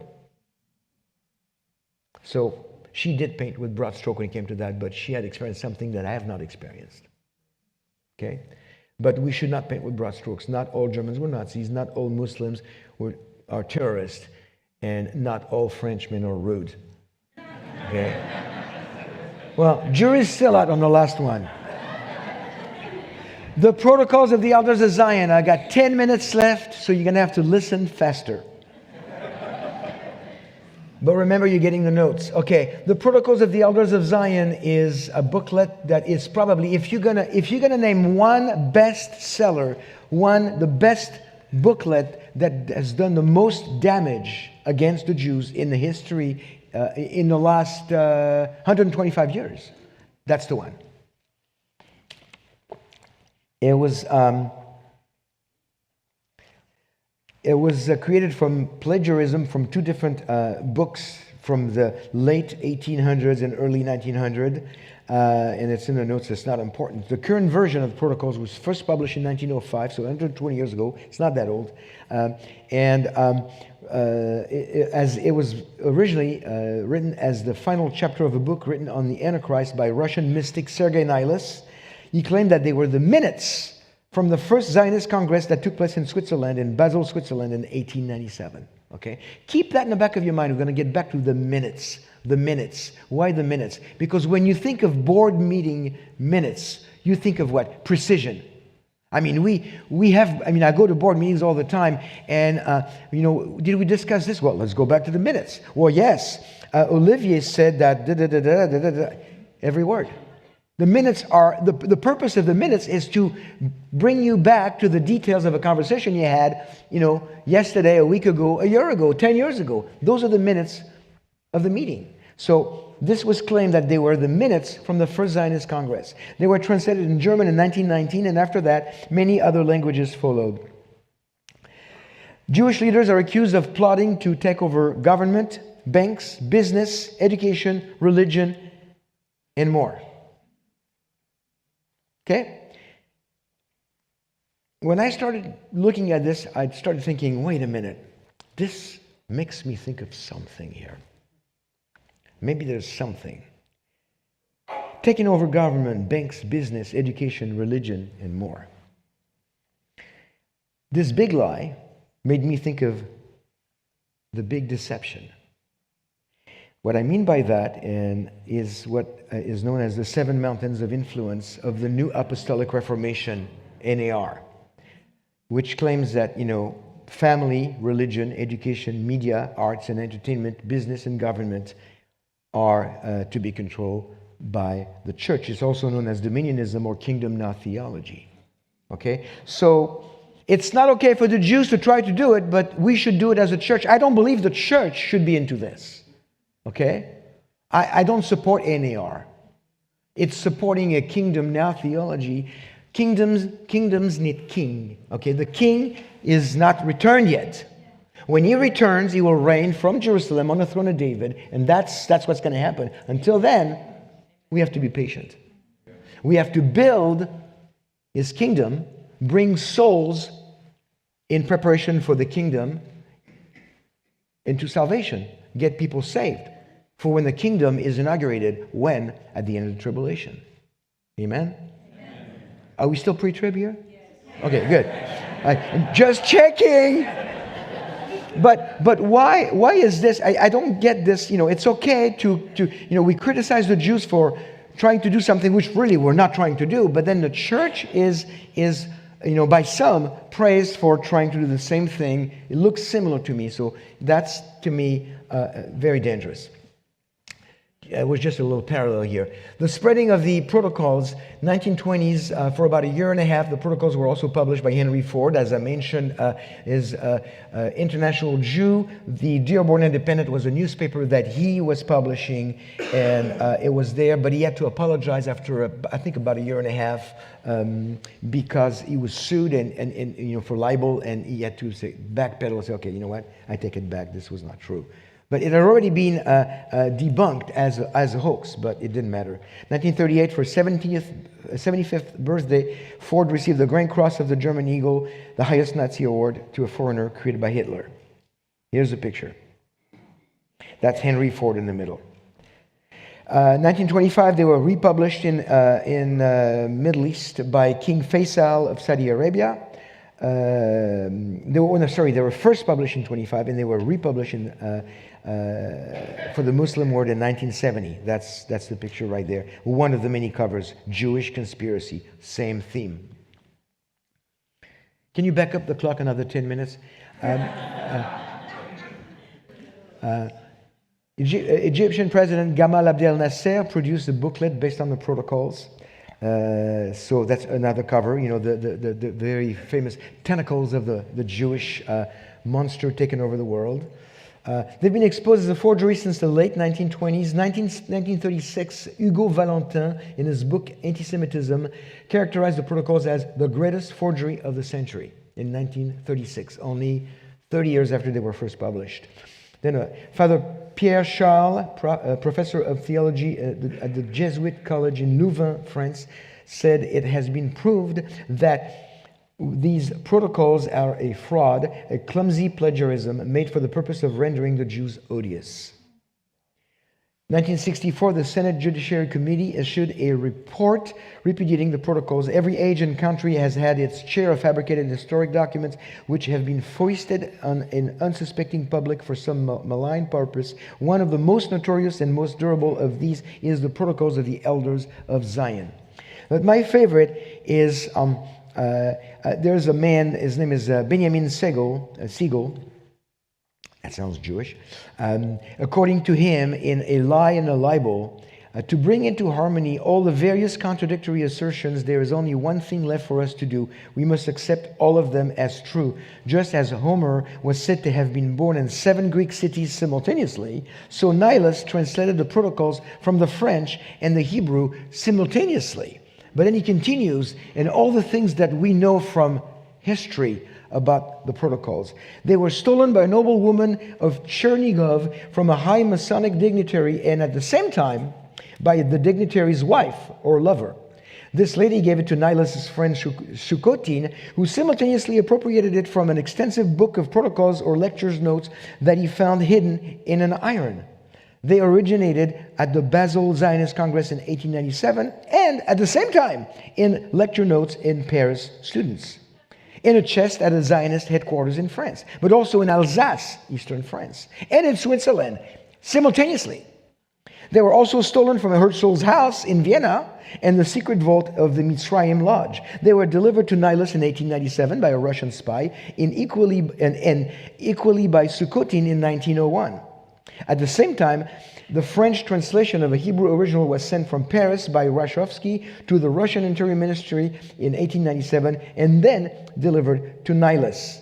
We have no idea where they're coming. I mean, it's just like they're mysterious. That's their weakness. In the entire protocols, nobody ever knows the identity or location of the most powerful man on earth, the supreme leader of the elders of Zion. Sounds like Emperor Palpatine. The supreme leader of the elders of Zion. Nobody knows where he's from, his identity, where he lives. Yet, this is coming from the minutes, remember, of the first Zionist Congress, where you would have the name of all the attendees and their age and their position and their all those details. None of that. Also, in forging the document, for sake of time, I'm just going to mention that. I'm not going to read it. In forging the document, they mention something about the Panama Canal, and there was a 2 years discrepancy in the fact that they were 2 years early. I mean, it could have not happened, so they were not paying attention. And when you do forgery, very often you can easily debunk a hoax when you look at dates and people, you know. And it's like the quote that you see, don't believe every quote you read on the internet, signed Abraham Lincoln. That's the idea. So let me wrap this up in the 1 minute I have left. They are irrational. All the scriptures are there so you can read them on your own. They're irrational because they come from Satan. You know, this whole thing about getting rid of the Jews, he has the ability and the desire to make the irrational look and sound rational. You'll hear more about this, and I'll develop this further in this afternoon's session on what I'm going to be doing this afternoon. So you don't want to miss that one. I'll be there. We cannot fight anti-Semitism if we do not understand that we are in a spiritual battle, friends. We are in a spiritual battle.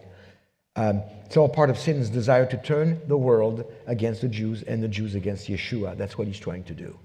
And so he's behind it. And again, I'm going to develop that this afternoon. So consider this the introduction. Satan will fail.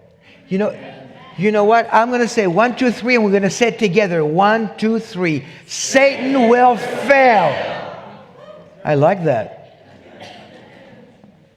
That was good. So pray regularly against the father of lies. Provide others with the truth. Preparing to rescue and shelter our Jewish friends. I talked about it last year. I'm going to talk more about it at the end of session 2 this afternoon. Really, don't miss it. It's important. The time is now, friend. The time is now. I give you all the information if you want to read the books for yourself. And here is your last chance to snap this for the notes.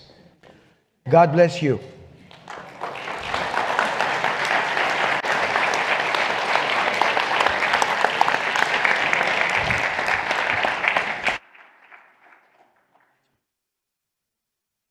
One of the reasons we wanted Olivier to cover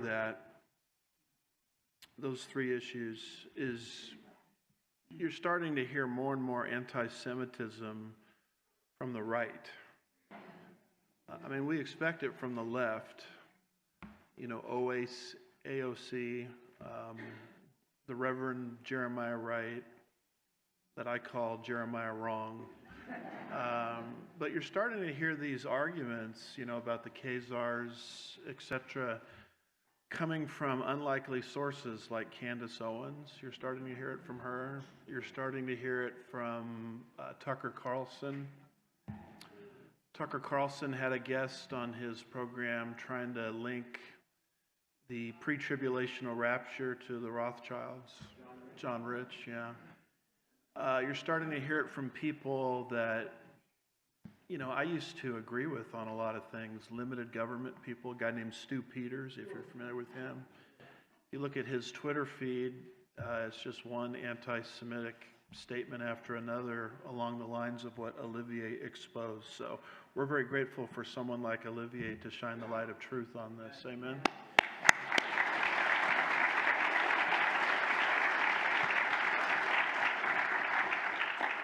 Well, we're ready for another break. I've been asked to announce that we actually do have other restrooms on this side of the tent out there. That tent is pretty nice, and so are the bathrooms. We even have a jacuzzi out there if you're interested. I think there's a masseuse out there. So enjoy your break, and we'll see you at 10:45.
Well, that last talk was very, very eye-opening. I don't know about you guys, but I definitely learned a lot about anti-Semitism. And I think he briefly touched on this topic, so I think it's a really good segue because I think it's important to understand as Christians where we are in the timeline. Right? Jesus Christ is not reigning yet on his throne. It's not obscure through our hearts or through, let's say, a pope or anybody else, right? He's still yet future to come and reign on his throne. So I think that's a really good segue. This next song is called Elohim. And this is an original song by us, Olam Worship. And I wanted to introduce us on this song actually. So we just love scriptural depth in music, and a lot of the hymns that we love have a didactic or teaching aspect to the music. And so we really love that about the hymn notes, and we want to introduce that in our songs as well, a didactic aspect of worship. So this next song it's about God and his future coming and reigning on his throne. So I think that was a really good segue. So yeah. All right. If we can all rise. That'd be great.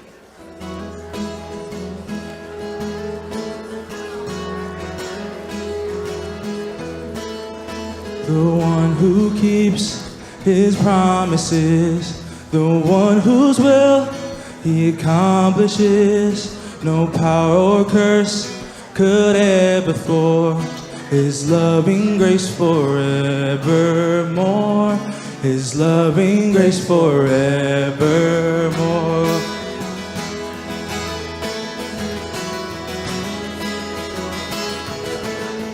He gave a gift to Abraham, his righteousness unmerited, and through his blood I now partake in sins forever washed away, in sins forever washed away. El Shaddai, God Almighty, El Roy, the God who sees, El Olam, you're everlasting. We lift your name, O Elohim. We lift your name, O Elohim.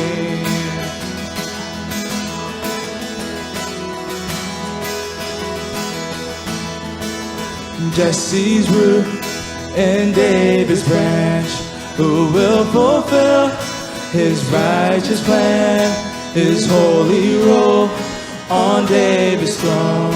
Justice will reign forevermore. Justice will reign forevermore. El Shaddai, God Almighty, El Roy, the God who sees, El Olam, you're everlasting. We lift your name, O Elohim. We lift your name, O Elohim.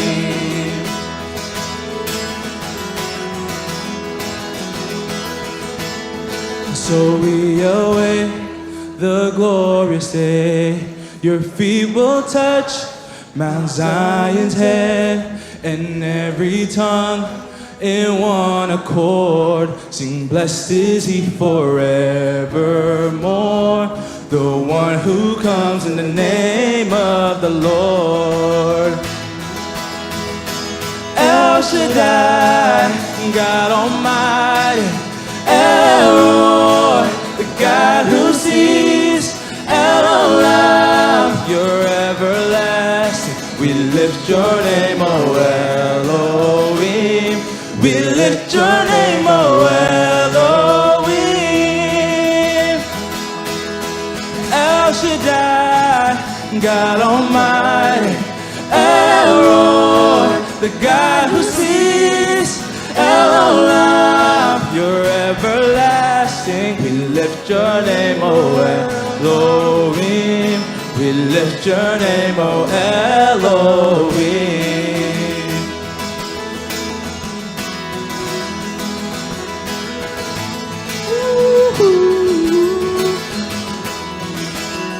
We lift your name, O Elohim.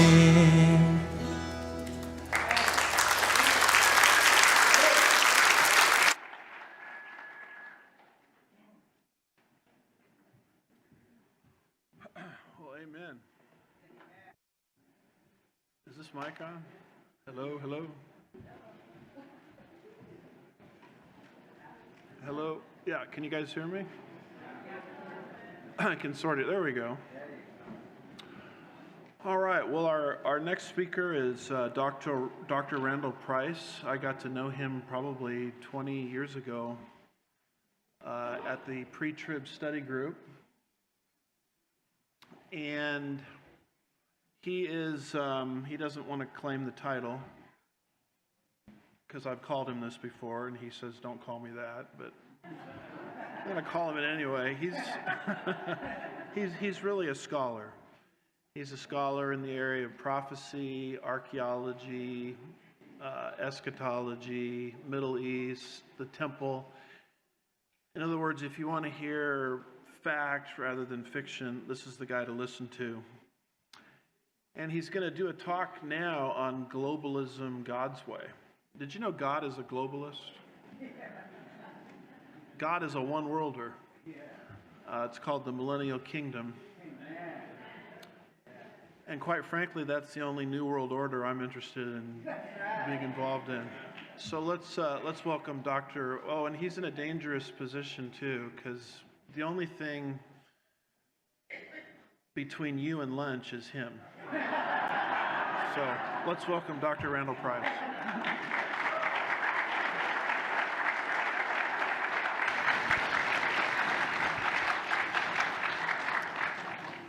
Yeah, but I told Andy that you would rather have spiritual food than physical food any day. So, all right.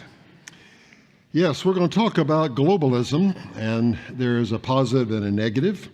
We're going to look at the negative first because we have a world that is out to, shall we say, from the humanistic point of view, build its own kingdom. But that is only a counterfeit kingdom. So I want to show you that and then show you how it fits with the real thing that God's doing. My purpose as a speaker, a minister, is always to comfort the afflicted, but also to afflict the comfortable. So I'll be sure if some of you feel uneasy about what's going on here, we need to do some spiritual accounting. So, all right, let's begin. People sit in bed at night. This was a cartoon I saw. And they think of all the things going on in the world. They watch the news, by whatever source you get it, whether it's some kind of online social media news. The younger people do that. Then the other people find their news on the television or still some in the newspaper.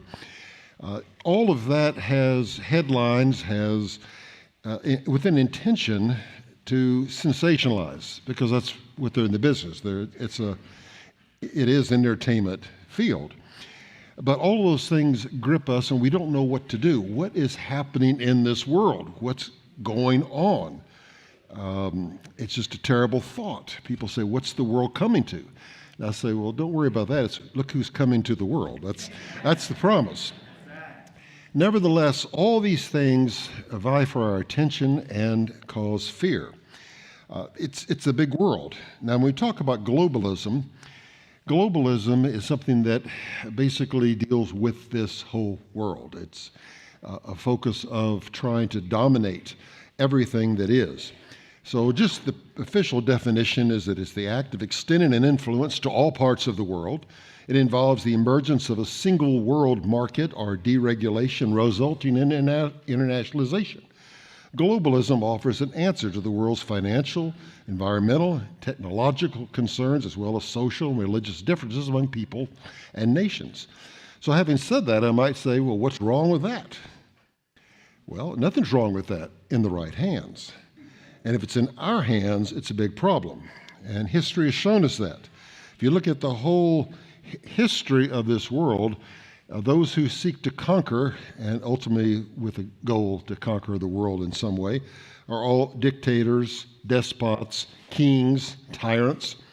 History reveals that globalization comes on the heels of conquest, And the Bible declares that any time man attempts globalization, it results in the rule by wicked, ungodly empires. And how could it be otherwise, since it is implemented by Satan, currently the god of this age, under whose influence the whole world lies? And that's what 2 Corinthians 4:4 tells us. It says, in whose case the god of this world has blinded the minds of the unbelieving, lest they see the light of the glorious gospel of Jesus Christ. So we have that adversary, and all men who've not come personally to faith in Christ are bound in that type of deception.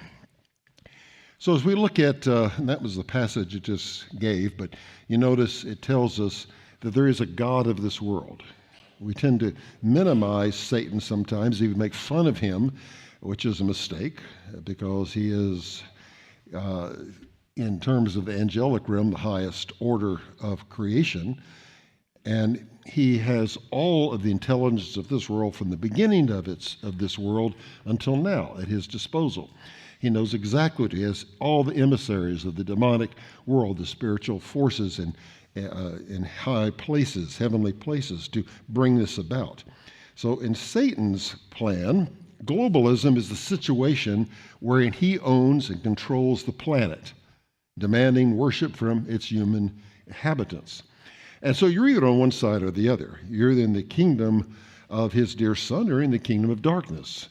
Your father is either God the Father or your father the devil. That's the only choices we have, and we're all in one of those or the other.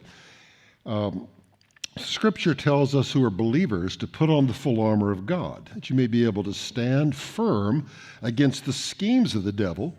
For our struggle, and notice this, is not against flesh and blood, but it's against the rulers, against the powers, against the global forces.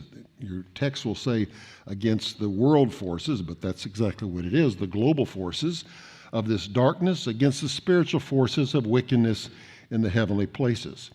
So we have this invasion, as it were, by aliens on this planet, seeking to conform it to the will of the one who sent them, which is Satan himself. Theodore Roosevelt put it this way, an interesting thing. He said, behind the ostensible government sits enthroned an invisible government, owing no allegiance and acknowledging no responsibility to the people. And that's that shadow government, that's that invisible hand, that's the, in years past, decades past, they hid in the shadows. You would refer to them as the Illuminati or some kind of strange Luciferian term. No one knew who they were. That's all changed, folks. They're right out there, proud as can be, to announce it in Davos, Switzerland, or wherever they may be, who they are and what their agenda is. Nothing is hidden anymore. So when we look at this invisible global government, fairly simple. Satan is at the height or the head of this. Evil spirits are his emissaries. And we have human accomplices, which are the global elitists and those who serve them. So these are the global forces of darkness, which encompass this world. We rarely see that. We feel it. We often wonder who's controlling this.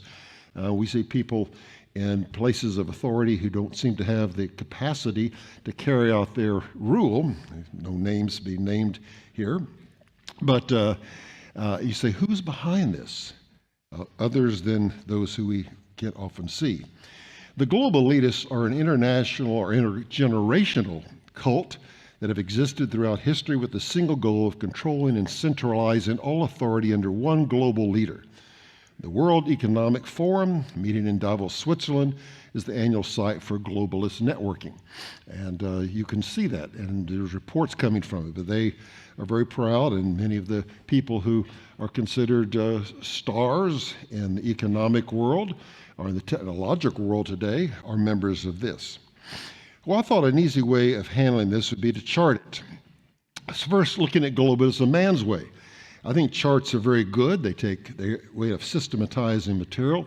I have a chart book called Charts of Bible Prophecy, so the closest you'll get to some of this and being able to defend it is from a book like this, but puts it all together. So we're going to look at globalism man's way. These are things that come right out of the agenda they've announced. First is the Great Reset. You've probably heard that term before. Let's get things all started over. We have to rebuild. We have to renew. Part of this is global depopulation.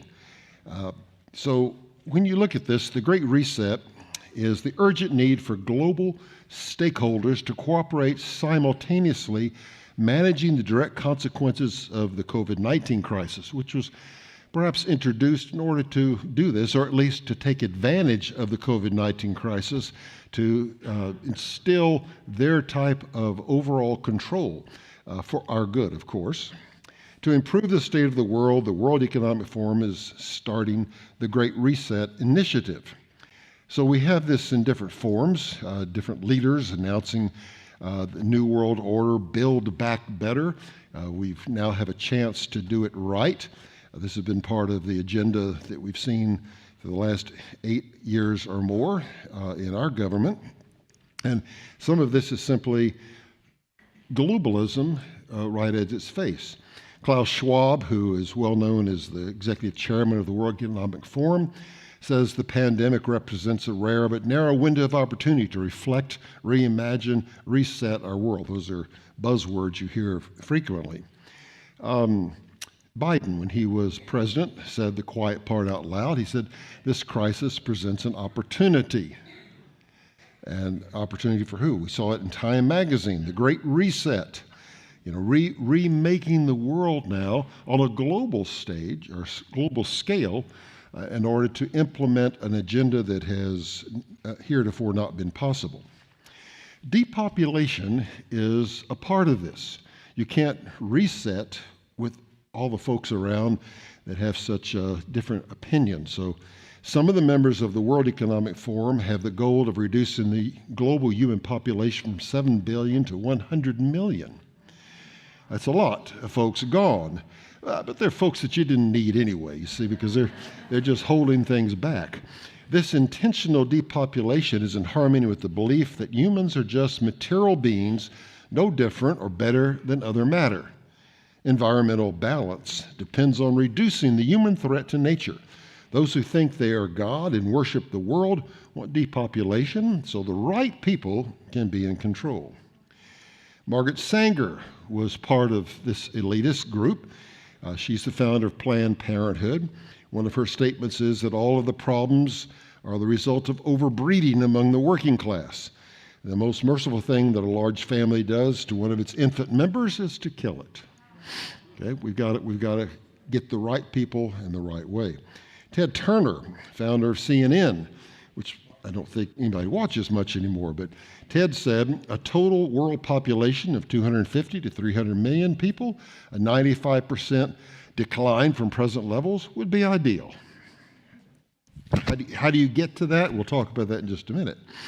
Jacques Cousteau, if you've ever, some of the older ones know him, the younger ones may not, but he was an oceanographer and a Frenchman, and he said, certainly an environmentalist, but he said in order to stabilize world population, we must eliminate 350,000 people per day. It's a horrible thing to say, but it's just as bad not to say it. And then someone else you might know, possibly a slip, but she said we must reduce the population. And the White House did a quick fix. They said, if you look at the text, she meant to say reduce pollution. There's a big difference between that, but anyway, all right. So how do you depopulate the planet? Well, there's different ways. First, natural means. Pandemic was one of those. You see different voices say that. Here is Michael Yerden saying, COVID vaccine, an integral part of the Great Reset. It seems increasingly likely that the jabs are part of a much larger set of interlocking projects, someone said. Whether or not, you know, we can debate the vaccine all day, but the point is that it was introduced without testing. It was introduced by command. It was introduced forced on people, and people lost jobs in the military and other places. This is something that exercises a type of control. If you look at China as an example, 400 million people were put in lockdown, In quarantine, one study estimated 1.4 million deaths shortly after the zero COVID ended in China. Remember, they said we have zero COVID, but everybody was locked away and locked in their apartments so they couldn't get out. This is the way they handled that. Nearly 2 million excess deaths followed China's sudden end of COVID curbs. Here's another one. If unvaccinated people ordered to stay at home or face jail, you remember that at times. Biden was talking about a war on the unvaccinated Americans. That was that social pressure that Bill talked about earlier.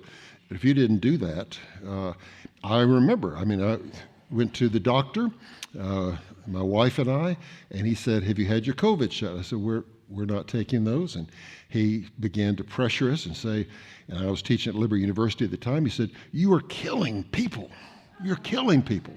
And I said, "Well, you're a hematologist. I'm here to not to take that." But he wouldn't let us leave. He wanted to see, "You must do this," and it was a great deal of pressure applied. And this was, some of you experienced that. Another means was social means. Abortion is that way. You can reduce the population. We have been reducing the population. You can see since 1973, when Roe versus Wade made abortion on demand legal, there have been 63,459,081 abortions in the U.S., and this was a stat from 3 years ago, with 3,000 occurring daily and over 1.72 billion abortions worldwide. It just keeps on going. Think how many people would have been here, what they would have accomplished, how many people could have cured cancer, or who knows what, famous. It's unimaginable what we have lost as a result of losing these lives. But this is part of the agenda. We don't matter because we just matter. All right, the Wall Street Journal, upholding Roe versus Wade is supported by most Americans, they said. In your polls, you have people, because they put this in the rights issue. We have rights. What's that, being inside of you? They have no rights? All of a sudden, whose rights? Our third way is simply economic means. And we see this, and we fear this probably more because of the idea of a recession, the idea of economic collapse. We've seen the economy being ruined on a global scale. And that's essential on the route to the Great Reset. Joseph Mercola said, "This is to cause more terror, push up energy prices, terrify everyone." Of course, I have California's energy gas prices there, and that's from several years ago. So, this is, we fear this. We see it as we try to go to the grocery store.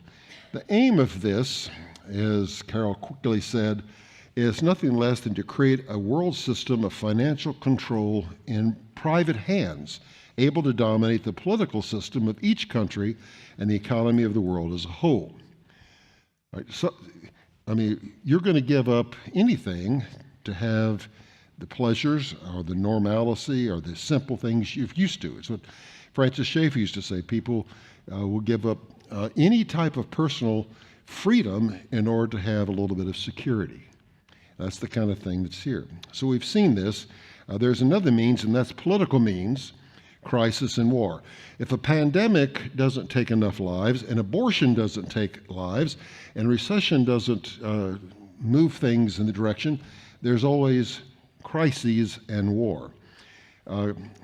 We talk about crisis in human existence. Martin Buber put it this way, and this was of course from the 70s, he said this, "For the last 3 decades, we have felt that we were living in the initial phases of the greatest crisis humanity has ever known. It grows increasingly clear to us that the tremendous happenings of the past years, too, can be understood only as symptoms of this crisis. It is not merely the crisis of one economic and social system being superseded by another, more or less ready to take its place. Rather, all systems, old and new, are equally involved in the crisis. What is in question, therefore, is nothing less than man's whole existence in the world." And that's what crises are aiming for. Do we have a right to exist, and can we exist? I just did a little survey of some of the crises that existed in the former administration. We had the COVID crisis, the border crisis, the energy crisis, the inflation crisis, the Russian-Ukraine crisis, the Iran nuclear agreement crisis, and the China-Taiwan crisis. And some of those, of course, still are with us and more coming. And we don't even have on there the Israeli, Hamas, and Middle East crisis. So all these things are there aiming to destabilize and ultimately depopulate. Jefferson Mercola again said, all we need is war. He said, the Great Reset is a globalist plan that is moving forward at lightning speed. The COVID-19 pandemic was part and parcel of that plan, but to really fulfill the technocrats' ambitions, a war of some kind is needed. They need chaos, mass casualties, financial chaos, in order to create the desperation necessary for people to give up their freedoms and give in to tyrannical control. And of course, you will do that. You stayed home, you distanced 6 feet, you put on masks, you couldn't even go visit your alien relatives, some who were dying, all that because it was good for you. It was the best thing, kept you safe. And now, Putin's invasion of Ukraine risks global stability. You see the headlines that are there, or something like this. Well, global war on the Jews. I'm not sure why it won't stay there, but it's the global war on the Jews. So as Olivier was saying, anti-Semitism is at the highest it's ever been, I think, in history. Even we talk about the Nazi situation, but pro-Hamas, pro-Palestinian demonstrators worldwide against the state of Israel. You've all seen it. You know it came also on our college campuses.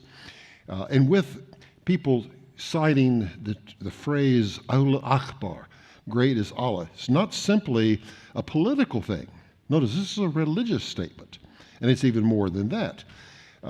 This is Washington, D.C., with people swarming there. Here we have the United Kingdom, or we had the United Kingdom. There it is. Okay, not sure why my effects are doing that, but there you see it, globalizing. All right. And also some of the flyers that you pick up. Here, this was a statement made at one of the universities, George Washington University. Anarchists call for the beheading of school administrators. Where'd they get that idea? Amid anti-Israel encampment, or fight for worldwide intifada. That's a call for global conquest in the name of Islam. Why is that doing that? Wider war in the Middle East. Quick. Okay. Global consequences coming from that. Here, Israel is likely to attack Iranian nuclear facilities in the next 6 months. Part of that is because Iran is weakened right now because of the loss of their help from Syria, Lebanon. Turkey's coming to fill that gap, of course. But the issue here is that if there's a weakness or a time that they can hit these facilities, this would be it. They have the Trump administration saying they will back up anything Israel needs to do for its security, so that could happen. Iran's president dismisses potential Israeli strike, threatens to build thousands of new facilities. This is all, of course, posturing, the saving face, making it clear that they'll do something they probably can't do. Also, we have the statements, okay, this is a clash of civilizations. And so a clash of civilizations means just that we have even the ancient world and the modern world clashing and being replaced by something else. The globalist mandate is the world must collapse by 2030, and one of their target dates is 2025. So this is part of what we see them thinking of. And then we have an America First agenda, and that right now is one of the things slowing this down. Because rather than having globalization, everyone working together, we have this idea of sovereignty of nations, each having their own place and even destiny. So that is a step back from their plan. And I'll show you at the end when Donald Trump addressed Davos recently, and you can see them all squirming in their seats. But all right.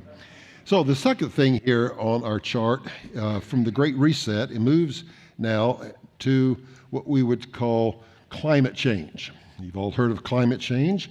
What does that mean? Well, following the Great Reset, we have to have something that is global, massive, environmental, that compels all of us to submit, and that is climate change. With climate change comes global warming. They don't use global warming anymore, they just say climate change, but a biometric conformity to things, non-conformity lockdown, that's what happens if you don't conform. All this is part of the terminology they use. Now, Time magazine says climate is everything, right? The whole world is affected by climate, and it's very important. When you look at this idea of climate change and global warming, on the one hand, you can just see how the images will affect you. As you see things burned up, or you see polar bears floating on a little bit of ice cube or something like this, this is what is out there, that we have very little time left. One Earth, one chance. Within 10 years, 12 years, whatever, where the world will be over, we have to do something now. This is the idea of the doomsday clock. Climate change, 12 years to save the Earth. So people get very passionate about this because this Earth is all they have. And they believe that if they don't save it, there's nothing left. This is their great agenda. Time magazine says, be worried, be very worried. And again, the polar bear, all right? And polar bears can live in places that aren't cold, by the way. I mean, it doesn't matter. Okay, the Green New Deal, or the Green Initiative, we'll talk about shortly, but climate justice. Skeptics will be punished. This is the idea that if you don't fall in with this, you're in trouble. Now, there's a new thing that we could consider. Some of you, it's still debatable, but weather warfare. Lyndon Baines Johnson, the 36th President of the United States, in a speech one time said, "He who controls the weather will control the world." And we have this picture of geoengineering. There was a movie not too long ago called Geostorm.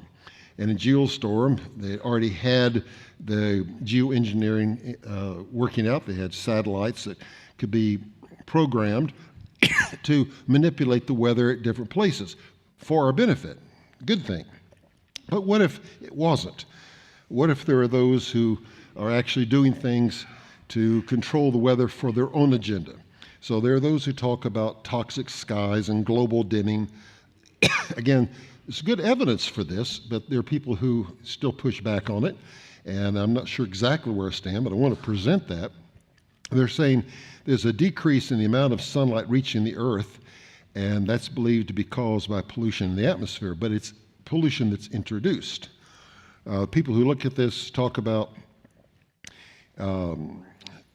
bringing about our own weather, and that is a means of controlling things. I mean, imagine, we had some severe cold, and they call it the polar vortex that came where I was too, up in Virginia. We hadn't seen snow in 3 years. All of a sudden, we've seen tons of snow in the last number of months. What is that coming from? Is that just unusual? Some say, no, it's engineered. Other countries have thought that. Mahmoud Ahmadinejad, who was at one time the president of Iran, he said that Europe is stealing Iran's rain, or that Iran drought was part of a soft war. So some of these other countries have actually believed that this geoengineering is happening. And some say everybody's doing it, using electromagnetic fields and microwave transmission to bring this stuff about. You see planes with their various jet emissions, which are not simply, air trails. There's something more, it's claimed. Again, I say this is still controversial, but there are people who say this is part of a globalist agenda to control our weather as well. So I'm simply saying Russia spent millions on cloud seeding tech to prevent rain on its public holidays. So people are using things like this where it's necessary. We've also seeded things to produce what we need. So the technology existed for a long time. Question is, how is it being implemented and who's doing it? So we have the Great Reset, we have climate change. The next thing on this to move us in the direction of this planetary agenda is the idea of the Green Initiative, which involves deplatforming people and ideas and institutions and canceling culture. The culture, for instance, a Judeo-Christian culture, which stands in the way of many of their ideas. So, along with this green initiative, you have a new world order, a world king, global citizenship, peaceable kingdom, they call it, social mandates, united biometric indicator that's there, global earth ethic, life extension, all of these things. We've seen this kind of thing introduced where you see an unchecked, unelected official for the first time, this was, of course, Fauci, be able to come on television and tell you how you were to live your life, what you could wear, what you couldn't wear, where you could go, where you couldn't go, when you could do it, all of these things. And all of a sudden, controlling the lives of every person and their children, governing their medical behavior, shutting down their jobs, schools, churches, forcing compliance to unchallenged mandates, no matter their age or social status, and further, deny their freedom to go to public places or buy food or other commodities. No one on earth has ever had this power. He created worldwide fear and required unquestionable compliance. We allowed that. Okay, I don't know if anybody, just everybody was lockstep, including President Trump at the time, because he didn't know better. Something had to be done. That's what a crisis will create. So the globalists are taking over the food system, and it's part of their plan to control you. If you think about this, look at this. 6 corporations control almost everything that we watch, hear, and read. Okay, those are those companies. So you think there's all these brands, but they're all under these major corporations that control things. When we talk about tracking, here at Davos, they introduced the idea of the carbon footprint tracker, a new tech that will track what you eat and where you travel. Everything is all possible to be done. So the government will know your whereabouts, your habits at all times, to control where you're allowed to travel, ultimately control your bank accounts and purchases. They'll know every single place you spend your money. This is the idea of a digital identity. And again, this sounds good. Wouldn't it be good if you had all of these things under one easy to reference, access portal? I mean, everything here. And yes, it would be if it were not for the fact that the people who control it don't have your best interest in mind. They have something else in mind. So this is the idea. Last night, Andy mentioned about the idea from Revelation about receiving the mark of the beast. The idea is a mark. It's like a tattoo. It's something on the skin.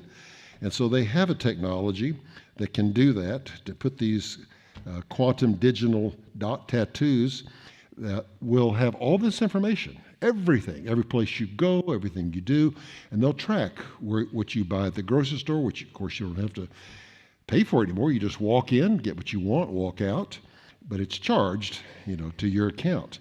And you can imagine if you're not in compliance, what that means. It means you can't walk out. You can't even walk in. You're not going to be able to buy anything or sell anything. And that has some ominous implications. So I looked at this when I was teaching at Liberty. I'd get this on my computer regularly. Someone was scanning everything I did to be sure that my emails and everything, it talks about your internal contacts make up this, explore your habits, you have this many quiet days. It's kind of an invasion of privacy. Why can't I do what I want to? Well, no, I'm hooked to a system, and that system tracked everything I did. Now, it's within a Christian community, so I feel safe. But nevertheless, that's the technology that's there. We can be vaxxed by machines, tracked by machines. Humanity can be augmented one cell at a time. And that moves us a little closer to the next step we're going to. Once you get this level of control, why not just keep it forever? That will involve the life extension. So what we have now is the metaverse. Have you heard of the metaverse? Metaverse is oneism utopia, new reality, synergy, event horizon, convergence, singularity. These are all terms that are used. And we talk about a world man or human solidarity. We talk also about post-humanism and transhumanism. In other words, we could be better. We don't have to wait for evolution to get us there. We can do that ourselves. The metaverse is simply a technological term for a network of 3D virtual worlds focused on social connection. And secular futurism, it describes an iteration of the internet as a single, universal virtual world. Achieving human integration into the metaverse is the agenda of the globally oriented technologies and their transhuman projects.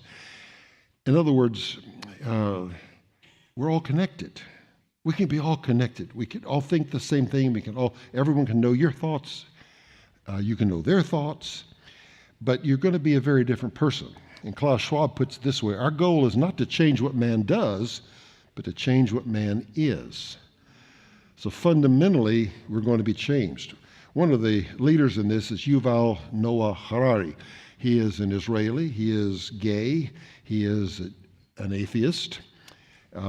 He's one of Klaus Schwab's top advisors. He says, we're all in the process of becoming gods, and we need some type of global loyalty. His book, Homo Deus, Man is God, is his idea. Listen to this quote by him. We are probably one of the last generations of Homo sapiens. In the coming generations, we will learn how to engineer bodies and brains and minds. Okay, so we won't be what we were.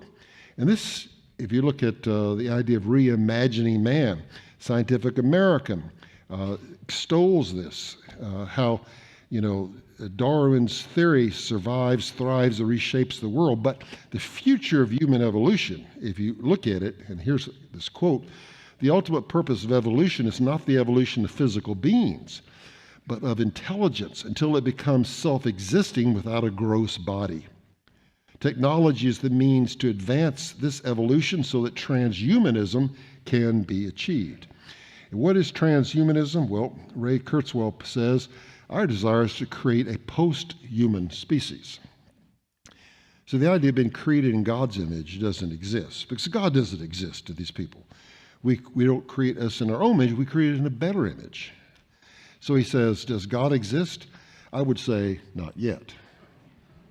Okay, that would be us. And so, this godlike AI that could destroy the human race is nearly here. And we're not in control. Machine learning expert warns. I did this myself. AI, I am God. I don't know.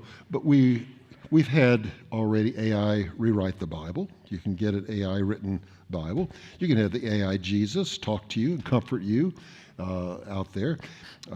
Almost every article I'm getting nowadays is written by an AI assistant. They do a good job, but Can you check every source they use? You know what they're doing? No. I asked it to write an article I was doing on the archaeology of Jericho, because I was about to get into all the research, and I had this immense thing with all the sources, everything come out.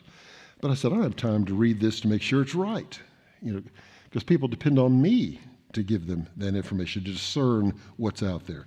It's amazing what is available. And I'll show you in the presentation this afternoon how I ask different AI platforms, the designer bots, to create me an image of Jesus standing on the Mount of Olives looking at the Temple Mount. And you'll be amazed to see what I didn't get, all right? All right, Elon Musk, whatever you think of Elon, he says, this AI, with its move to possibly singularity, which you have the AI become sentient in some way and step into this and then merge with humanity, has the potential for civilizational destruction. Now, what's concerning is that AI is good in the right hands with the right purpose, but it's bad with the wrong people controlling it. The United States is in a race for control of society. Whoever wins the development race and secures AI as a control for society win control of the world. This is clearly paving the way for the Antichrist to control society, but how soon that might occur will depend on whose technology succeeds and what their ideology might be.